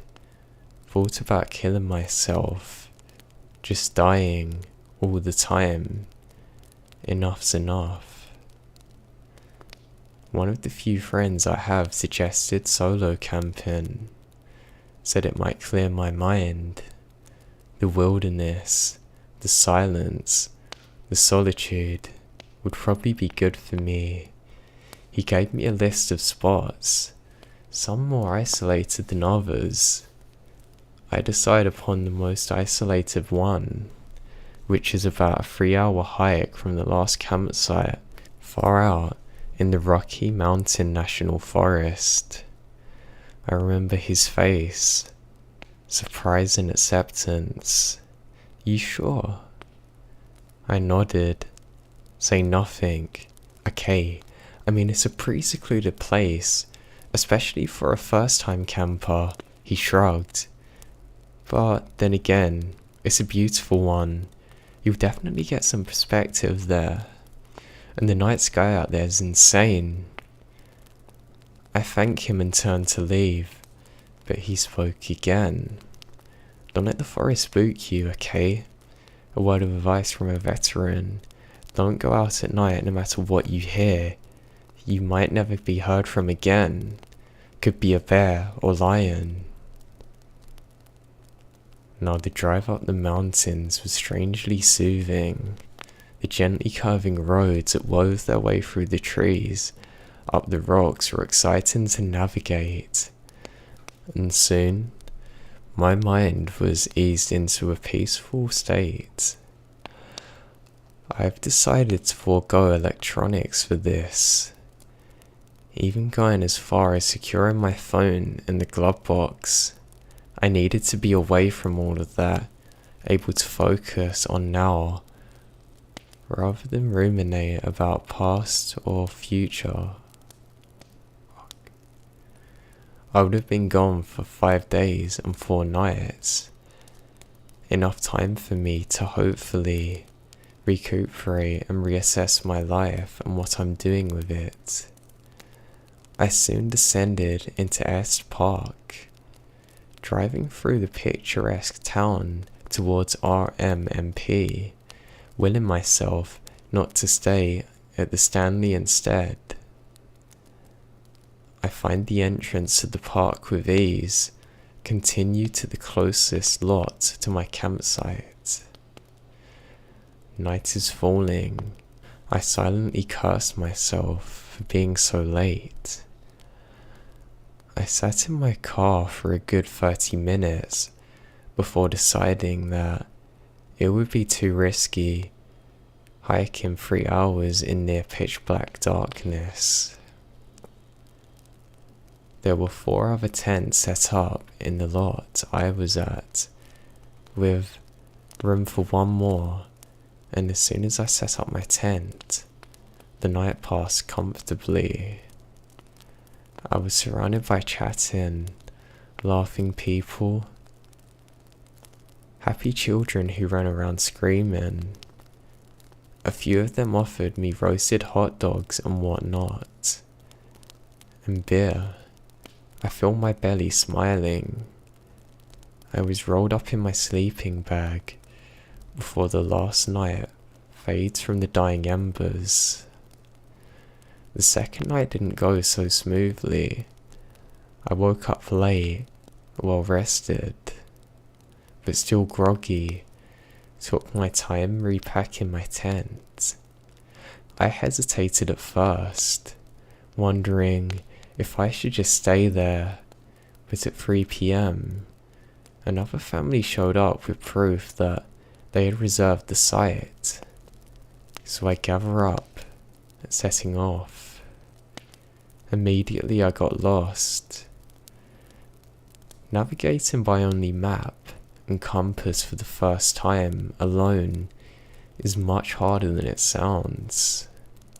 And the trees, they can be misleading, can turn you around, make you think you're on the right path when you're actually miles away from where you should be. Instead of me taking 3 hours to go to the site, it took me nearly twice that time, and I was swiftly losing what little light was left in the day.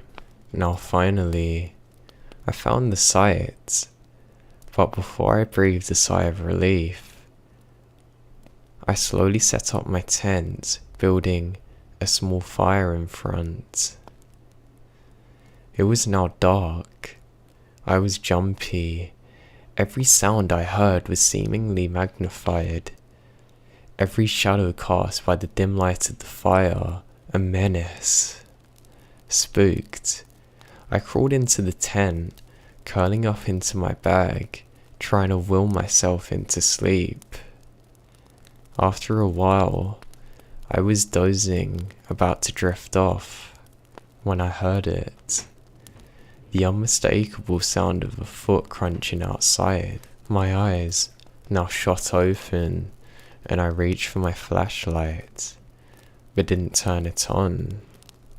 I waited. I heard the sound again. Someone or something was definitely walking around my tent, and it sounded like they, whatever they was, were trying to be quiet stealthily.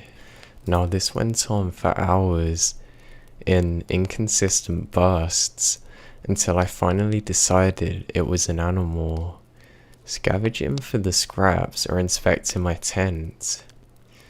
By dawn, I was dozing again, and the noise had finally stopped.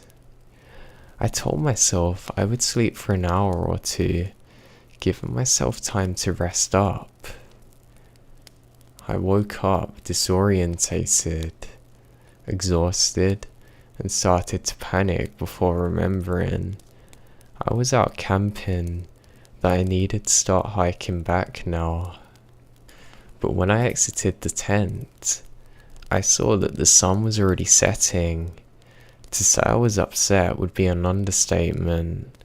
I hesitated for a moment, trying to decide what to do. I wanted to go home. I wanted to leave, see how far I could go out there. But deep down, I knew I'd instantly get lost and end up in a much worse situation.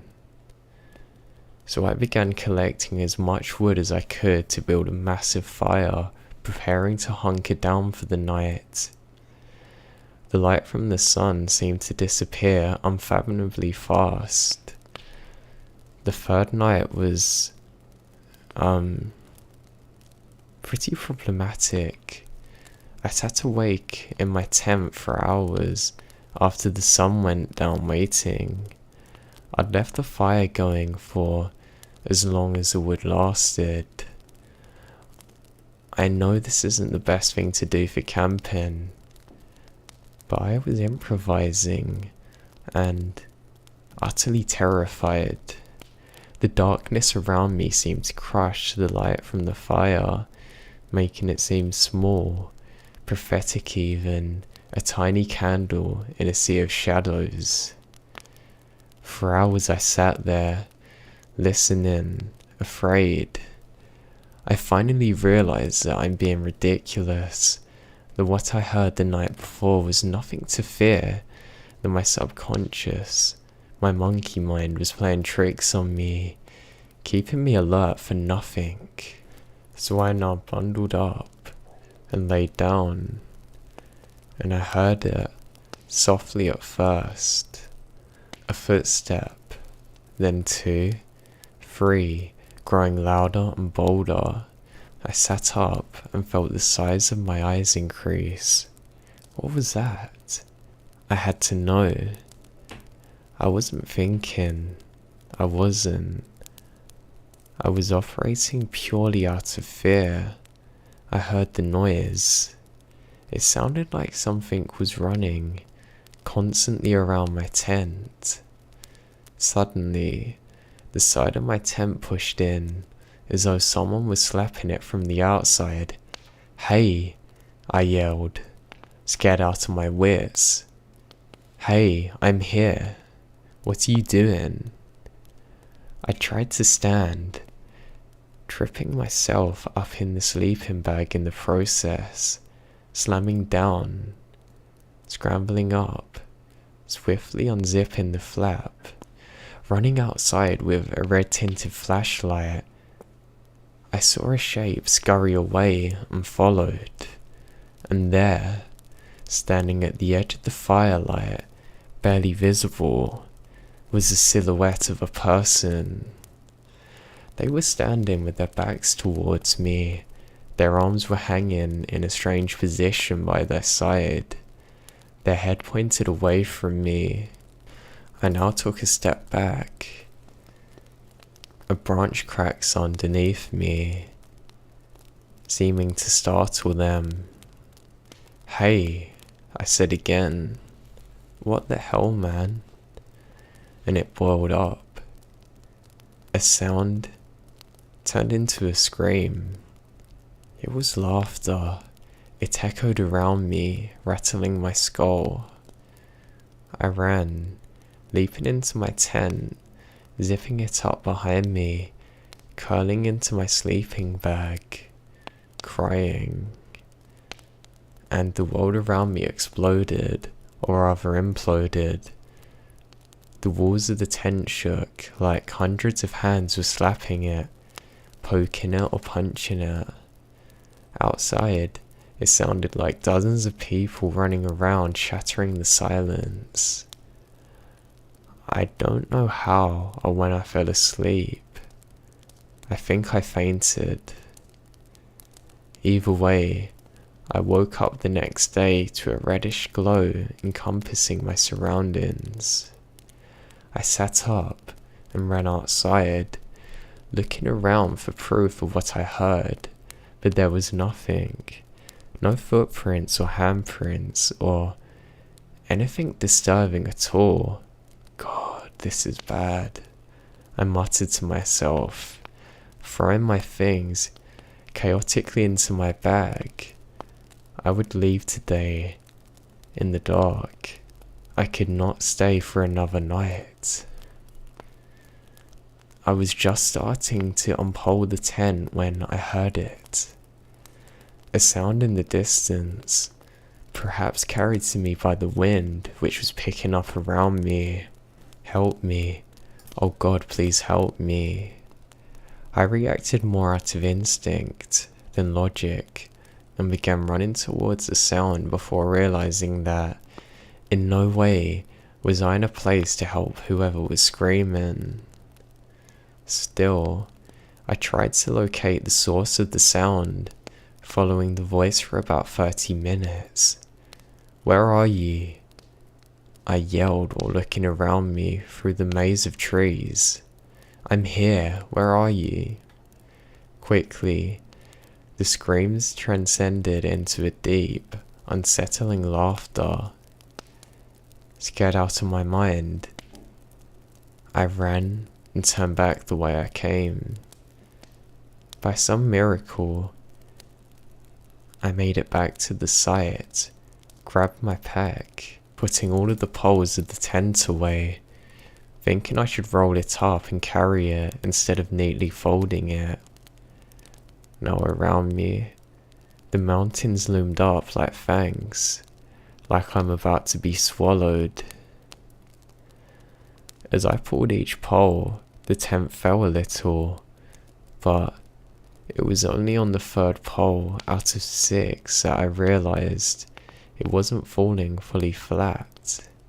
Confused, I peered to the tent, and in terror, I screamed. Something was inside, but not just anyone. It was me, sitting there, bone thin, a terrifying grin on my face. A single droplet of blood rolled down from each of my eyes. Instead of having blue irises, they're totally black. I jumped back, tripping over my own feet. Laughter rose around me as I scrambled up.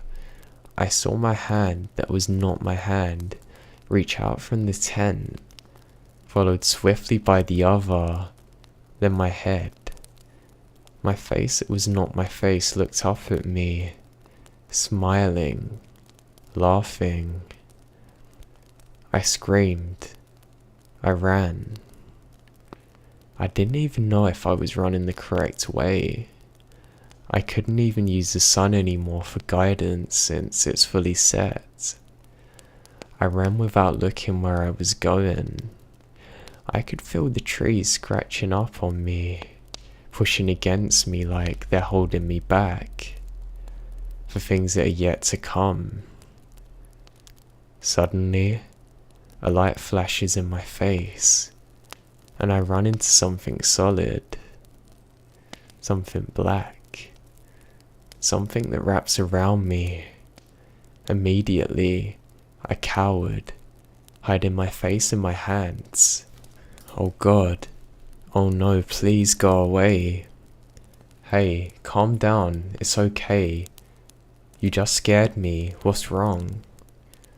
I look up and into the worried blue eyes of a human face. The face of a middle-aged man, to be exact. He was holding me up. The flashlight he was using lay fallen at our feet, creating shadows now behind us. I look back in fear of what I might see, but there's nothing but trees swinging, slowly in the slight breeze. Hey, he said again, was that you screaming? I could not speak. I was terrified. Were you out here camping alone? I nodded and began crying. Hey, it's okay. Everyone can get spooked out here. Come on, my car's right over there, he said. I wiped my nose and blinked, finally saying, "Who are you?" He glanced at me, saying, I'm a park ranger. But he didn't look like one. He was wearing a smooth black suit, black tie, white shirt, and his shoes are polished in leather, not hiking boots. Come on, he said again, taking my pack and swinging it onto his back. As he did so, his jacket slightly lifted up and I saw a SIG handgun strapped to his belt.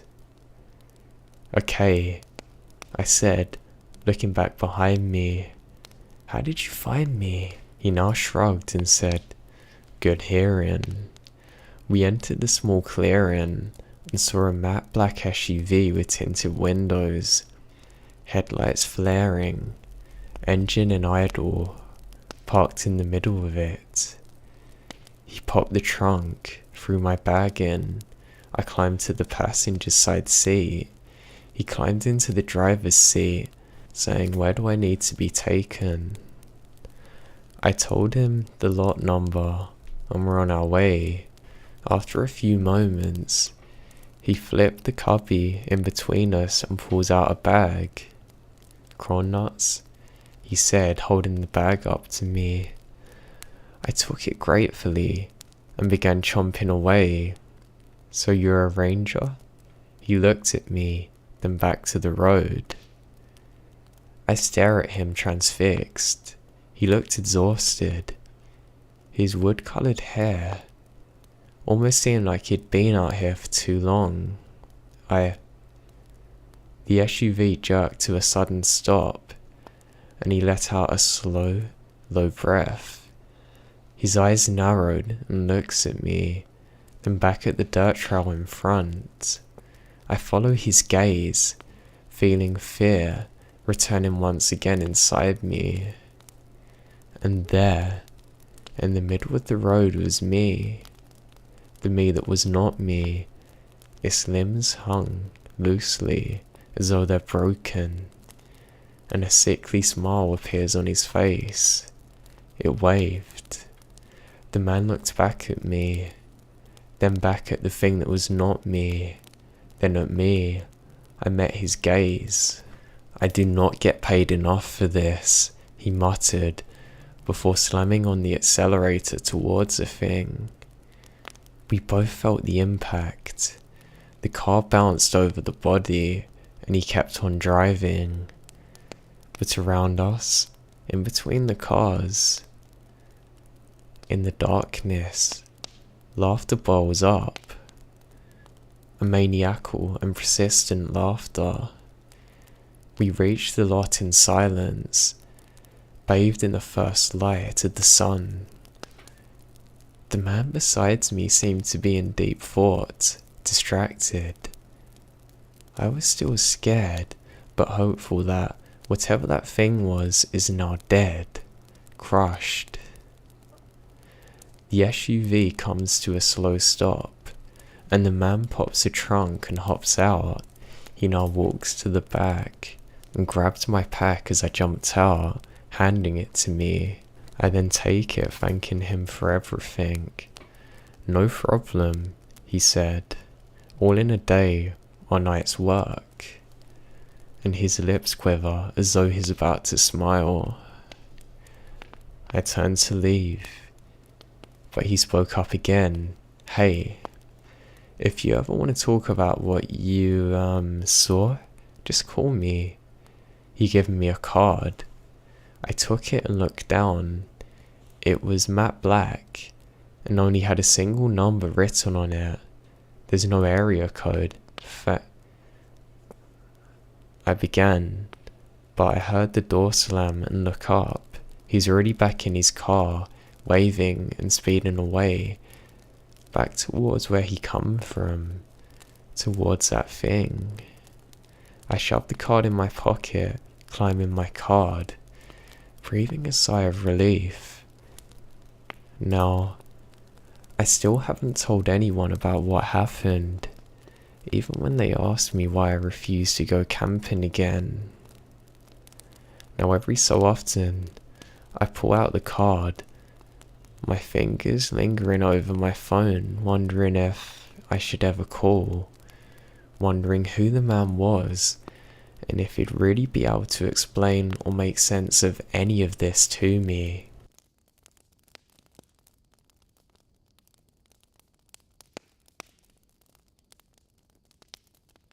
Alright, now this is a story I have not told in a long time.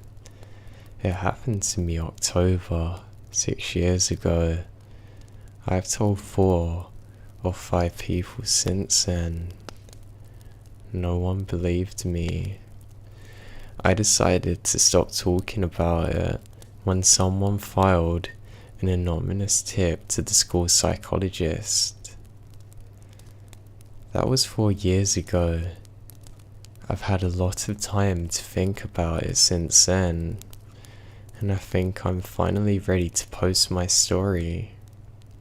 It's about one weekend I spent in the Ochita National Forest. I'd been planning the trip for weeks. Made sure I had the weekend off work. I didn't make any plans. All of that stuff. I started buying supplies a week before I went. I was gonna go camping in the forest near my town. I've been camping before, when I was a little kid with my parents, but never as an adult, never by myself, and never in this forest. I was so excited. Now, I'm not an idiot. I took all the necessary precautions. I told a few of my friends where I was going, when I was gonna be there, and when I'm back. I told them that if I go missing, call the cops. I bought an extra phone battery, enough food and water to last a week. Heck, I even brought my 9mm that my dad gave me when I turned 18. Never shot a thing, but I figured it would at least scare off whatever the hell was gonna mess with me. Now I'm telling all of you this so you know that I'm not some dumb kid who decided he wanted to take a trip to the forest one day and just get scared because he saw a bear or something.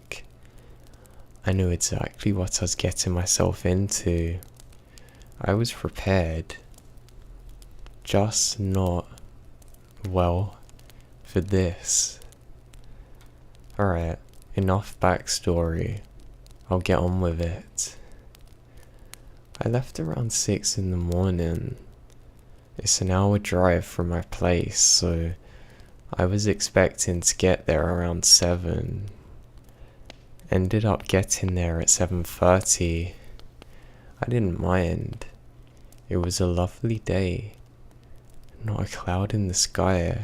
Great weather. So I was pretty content upon my arrival. I parked my car a ways from the forest in a little clearing off to the side of the road where I knew I'd find it. I gathered my things, have a snack, and headed off towards the forest. The next few hours are kind of boring, so I'll pass over them. All you need to know is that I made my way well into the forest, set up a camp, and started enjoying myself. Cooked myself lunch on the crummy campfire I made around noon. I watched a few birds dancing at each other. I even took a picture of some deers I saw with my phone. Couldn't get a good shot though, but at least it's proof I was there. Now something seemed off. You see, forests are normally kinda loud. Not like a city loud, but there's a constant background noise that's always going on. Rustling in bushes and leaves. Birds chirping. Animals prancing around. Now when I first get into the forest, this is all well and good. But the later it got, the sounds just started to go away. Not all at once. It took the better part of the day for me to notice, but the sounds slowly dissipated. Birds stopped chirping, bushes stopped rustling. I stopped seeing animals too. That's what made me notice. At first, around 4 in the afternoon, I realized that I hadn't seen a bird in a while. That unsettled me, truth be told, but I stilled myself and kept on enjoying the stay. I was feeling lonely. I mean, this was really with the quiet and everything. So I called up a friend and chatted with him till sundown. After that, I realised it's getting so late as I hung up, ate food, put out the fire, and after a final assessment of my surroundings, a look at the wondrous night sky, I crawled into my tent to sleep. I kept the 9mm right next to me, just in case, you know. Now, sleeping on the ground in the middle of a forest isn't that easy if you are not used to it, considering I hadn't done it since I was a child. I was having a little trouble. It was probably 2 hours after I lied down. I started hearing something in nature again. Now, if I had heard bushes rustling a few hours earlier, this would have been cause for a celebration. But anyone would have got creeped out if it's the only thing they'd hear all night. So I did what any rational human would have done, clung onto my 9mm like my life depended on it. There was silence for a few minutes. The only thing I could hear was my own shaky breath. Then the rhythmic sound of footsteps. 4 footsteps in a quick succession. No crunching of leaves or snapping of twigs. Just a steady beat. And it continues.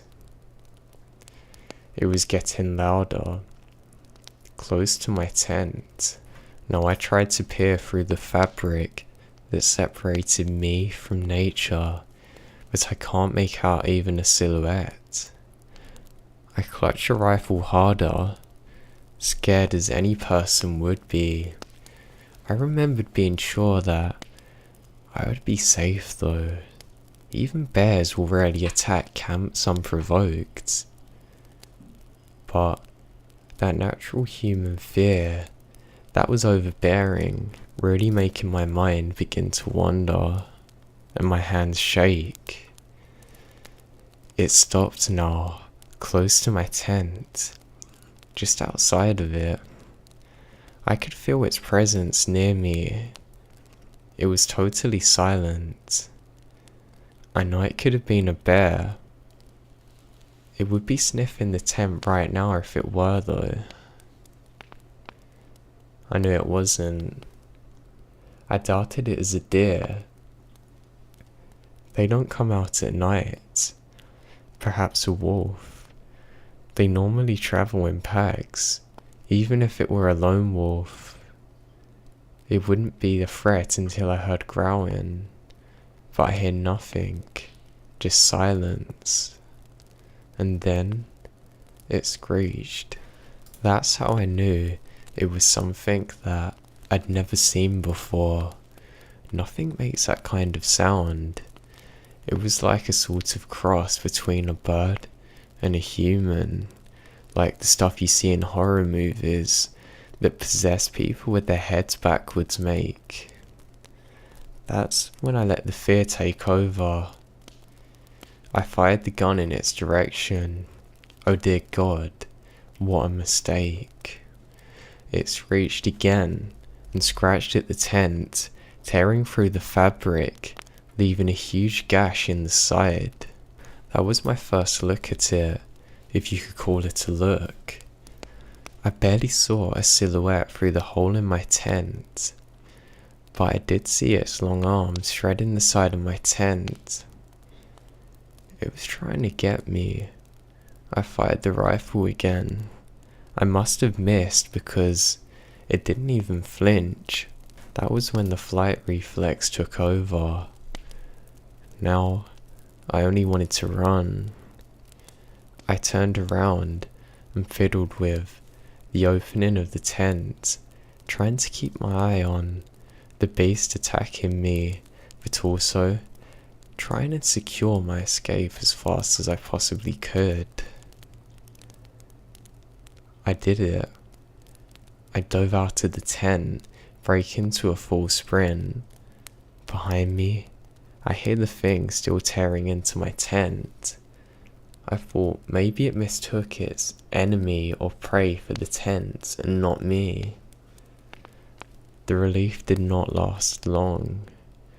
I wasn't far away from the tent when I heard its rhythmic prancing again. It was faster than me, gaining. If I tried to outrun it, I would get caught. Just then, it was either a moment of survivalist brilliance or suicidal stupidity. I stopped and drove back into a thick bush near me. I remembered so many predators in the forest rely on seeing movement more than anything. If I could stay still, it may not see me.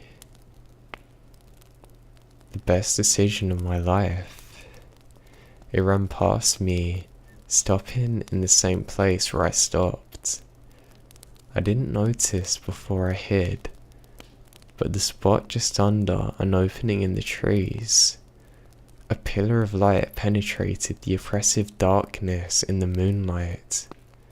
I can see my assailant now.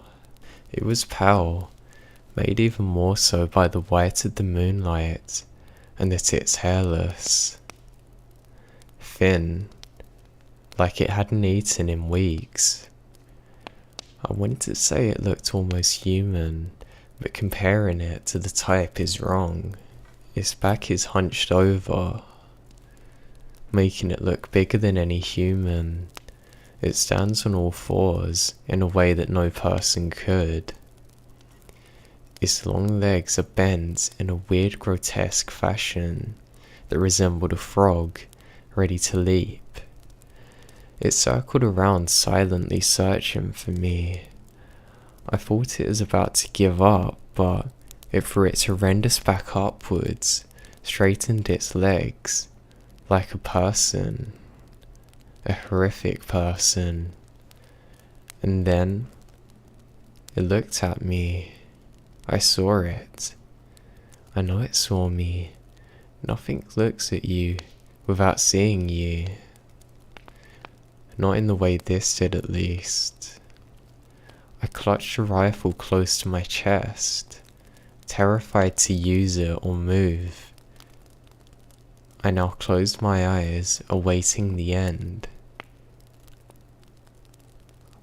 I opened my eyes again for 1 second. It's gone. I didn't move for the rest of the night. I fell asleep in the bush, cuddling my rifle, until finally being awoken by the sound of birds. Birds, thank God, birds.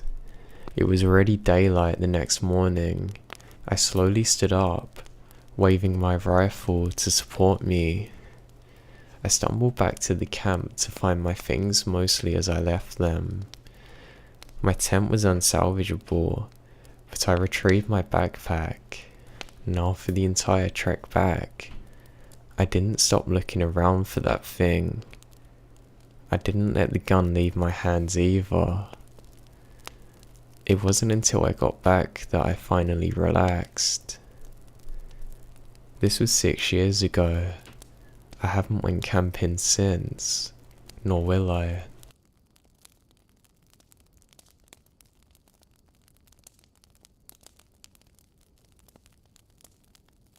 Two days ago, I packed for my first camping trip. Even though I've been a little nervous, I'm also excited. Camping is very interesting because I know a lot of you won't consider staying in a cabin in the woods camping. I get that. But I'm a city girl. I was born in one of the largest cities in the world and lived there my entire life. The most time I spent amongst nature has been picnicking in Central Park. So to me, spending 10 days in a secluded cabin in the middle of the woods is basically camping. Ryder, on the other hand, my boyfriend, has been camping his entire life. We met 2 years ago when he first moved to the city from Pine Barrens in New Jersey. He grew up in the middle of the woods, so for him, city life was the big adjustment. On our first date, he told me all about life as a piney. I was taken by his adventurous nature and self-assuredness. He first moved to the city for a construction job. He misses the woods though, and its quietness. So I've already agreed to camping, so I can experience this part of his life that he loves and cherishes. I really love Ryder, and want to be able to love this part of his lifestyle. But I have to confess that so far, things haven't been comfortable. I don't mean the bugs, or the creaky old mattresses. There's just some aspects of this whole camping thing that are seriously unnerving me. To start, the cabin he rented is really, seriously remote. We're somewhere in the Catskills. To be honest, I'm not even sure where. I let him navigate and drive, and didn't pay much attention. So we're about 3 hours out from Brooklyn. That's all I know. The studio we're staying in is very big, or to me, with a bedroom nook, small kitchen area, bathroom and living space. It's the only cabin for miles. He found it on Airbnb for a great price. When he told me about it, he said we'd have lots of fun with all the extra privacy. I felt excited by the twinkle in his eye. So anyway, we build a fire, and we look up at the stars, and they look different than what I've ever seen before. But what I hadn't considered was how eerie the isolation would feel. Now what's even more in this is that I can barely get a signal at all. If this post goes through, it's because I'm standing on the left side of the porch, holding my phone to the sky, and being granted a signal would be a miracle. Ryder likes it that way, the whole tiny house off the grid thing. He said we wouldn't have time to connect Wi-Fi, but the truth is, he seemed off since we arrived. The first night was fine. We got here, we unpacked. He built a fire, and we roasted some marshmallows and ate dinner. We enjoyed the aforementioned hanky-panky. Then we went to bed so we could get up and hike the next day. But then, something awoke us in the middle of the night. I woke up first, and in my groggy, sleepy state, I shook Ryder awake. He listened with me to what sounded like a hard scraping on the outside of the wall where the porch is. It really sounded as though someone was dragging a rake along the wood over and over again. My heart was pounding on my chest. We were supposed to be completely alone out here. Why would someone be on the porch? I started to listen. I couldn't hear anything now. I was wishing we had a gun or something to protect us. I can't imagine, but worst thing come to worse, I knew we were unarmed. I whispered my fears to Ryder, who hushed me, getting out of bed, pulled on his jeans and crept over to the window. The second he peeked outside, the sound stops. I was so scared I was holding my breath. Then, to my horror, Ryder opened the door. Before I could even make a sound to protest, he He stepped outside and let the door screen slam shut behind him. I laid in bed, clutching blankets to my chest, staring at his silhouette illuminated by the porch light. "There's nothing out here," he said to me. "Come back inside." I pleaded, feeling afraid to have even opened the door, but Ryder insisted on taking a look around the property. He instructed me to lock the door behind him before he stuttered off the porch. I did as I was told, despite being gripped with fear. I thought he'd be back in a minute at most, but instead, I spent the next 20 minutes petrified, straining to listen past the sound of crickets or any sign of him.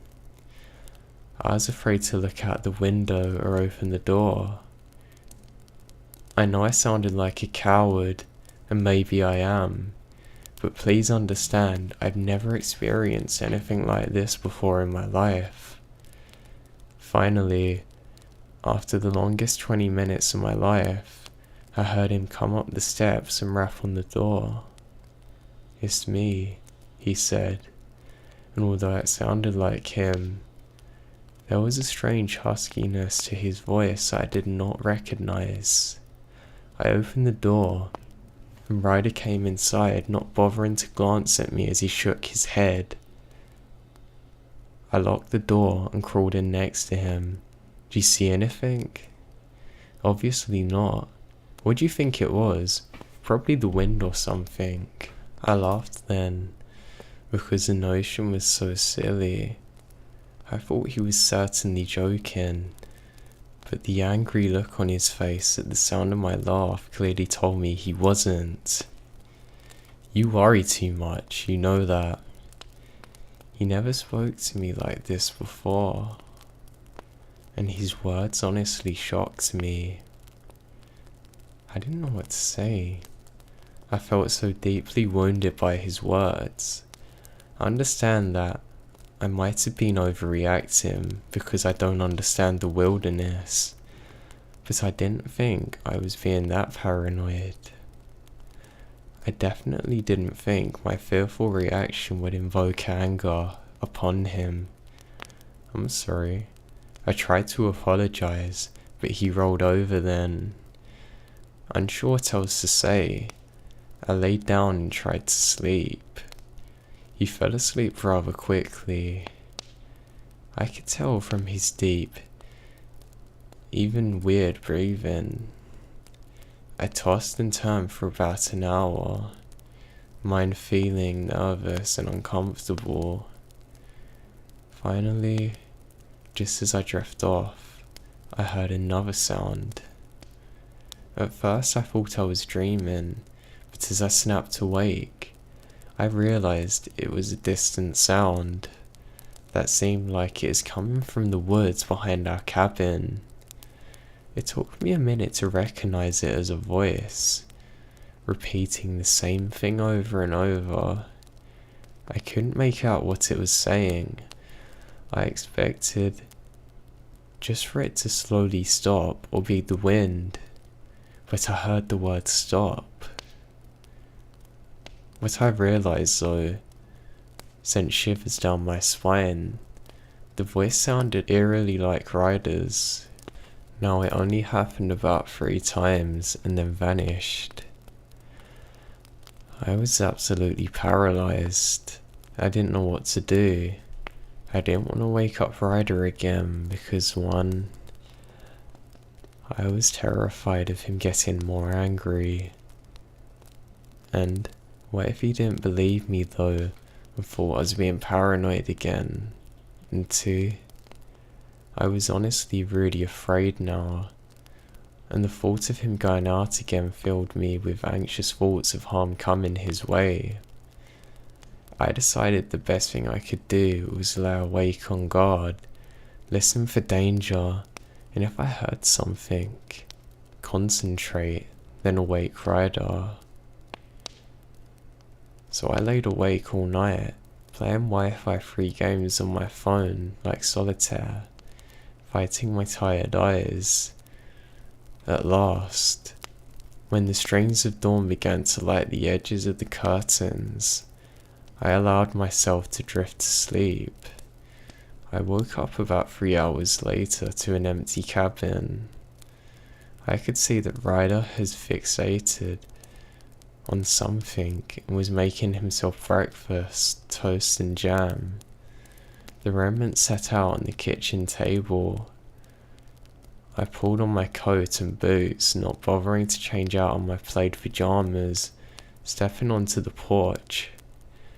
Ryder wasn't anywhere in sight, but there was a small fire going and some freshly chopped wood. I figured that he was probably going out to get firewood. I turned around to go back inside. That's when I saw it. The side of the cabin was covered in long, deep, fresh scratch marks.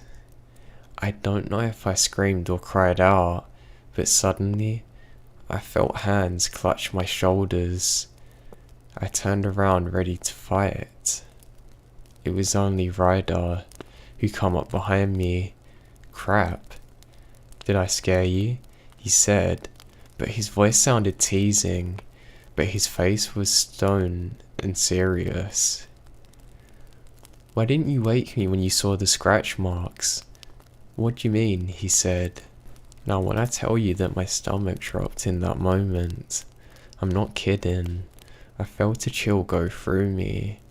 I couldn't believe he was acting like the scratches were no big deal. It's evidence that something was on our porch last night. Seriously, Ryder, the scratches. Hey, I'm pretty sure those were there before, nothing new. I then walked over to the wall, picked at the freshly chopped wood, pointed to the shavings on the deck. I began to argue with him, but he first dismissed me, then suddenly, anger's back. I watched a chillingly dark look come over him. I never saw him look at me or anyone that way before. His teeth clenched as he moved his jaw side to side, boring holes into me with his eyes. I'm getting really sick of you trying to ruin everything. Is anything I do good enough for you? What? I said, totally confused. I could not believe what he was saying. Guess this is what I get for thinking I could be able to enjoy something for once. Maybe with you, but no. It's always go out and do the big city stuff that the girl wants. You're so high maintenance, you know that. You take, but you never give.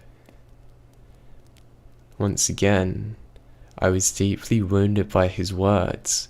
They cut to the bone. I really can't stress enough that he's never spoke to me like this before. He's always calm and sensitive and sweet. If he had these feelings of resent, I don't know why he'd been hiding them from me until now. Please, I swear it's not that. I was really freaking out. Could we at least maybe ride into town for the day? No, town's at least a 40-minute drive away. He looked furious now. I can't take your crap anymore. I'm going for a walk, he hollered, grabs the axe and storms off into the woods. That was 2 hours ago now, and I've been sitting on my porch waiting for him to come back. I can't reach him by phone because he left his phone in the cabin and we have no service. What he did take, however, are the keys to his truck. I'm terrified that something could happen to him out there and I've got no way of getting help. I'm just stranded here, utterly trapped until he returns. I'm wrecked with anxiety. I cannot eat, and I feel sick. I'm writing this in the hopes that someone can make sense of this.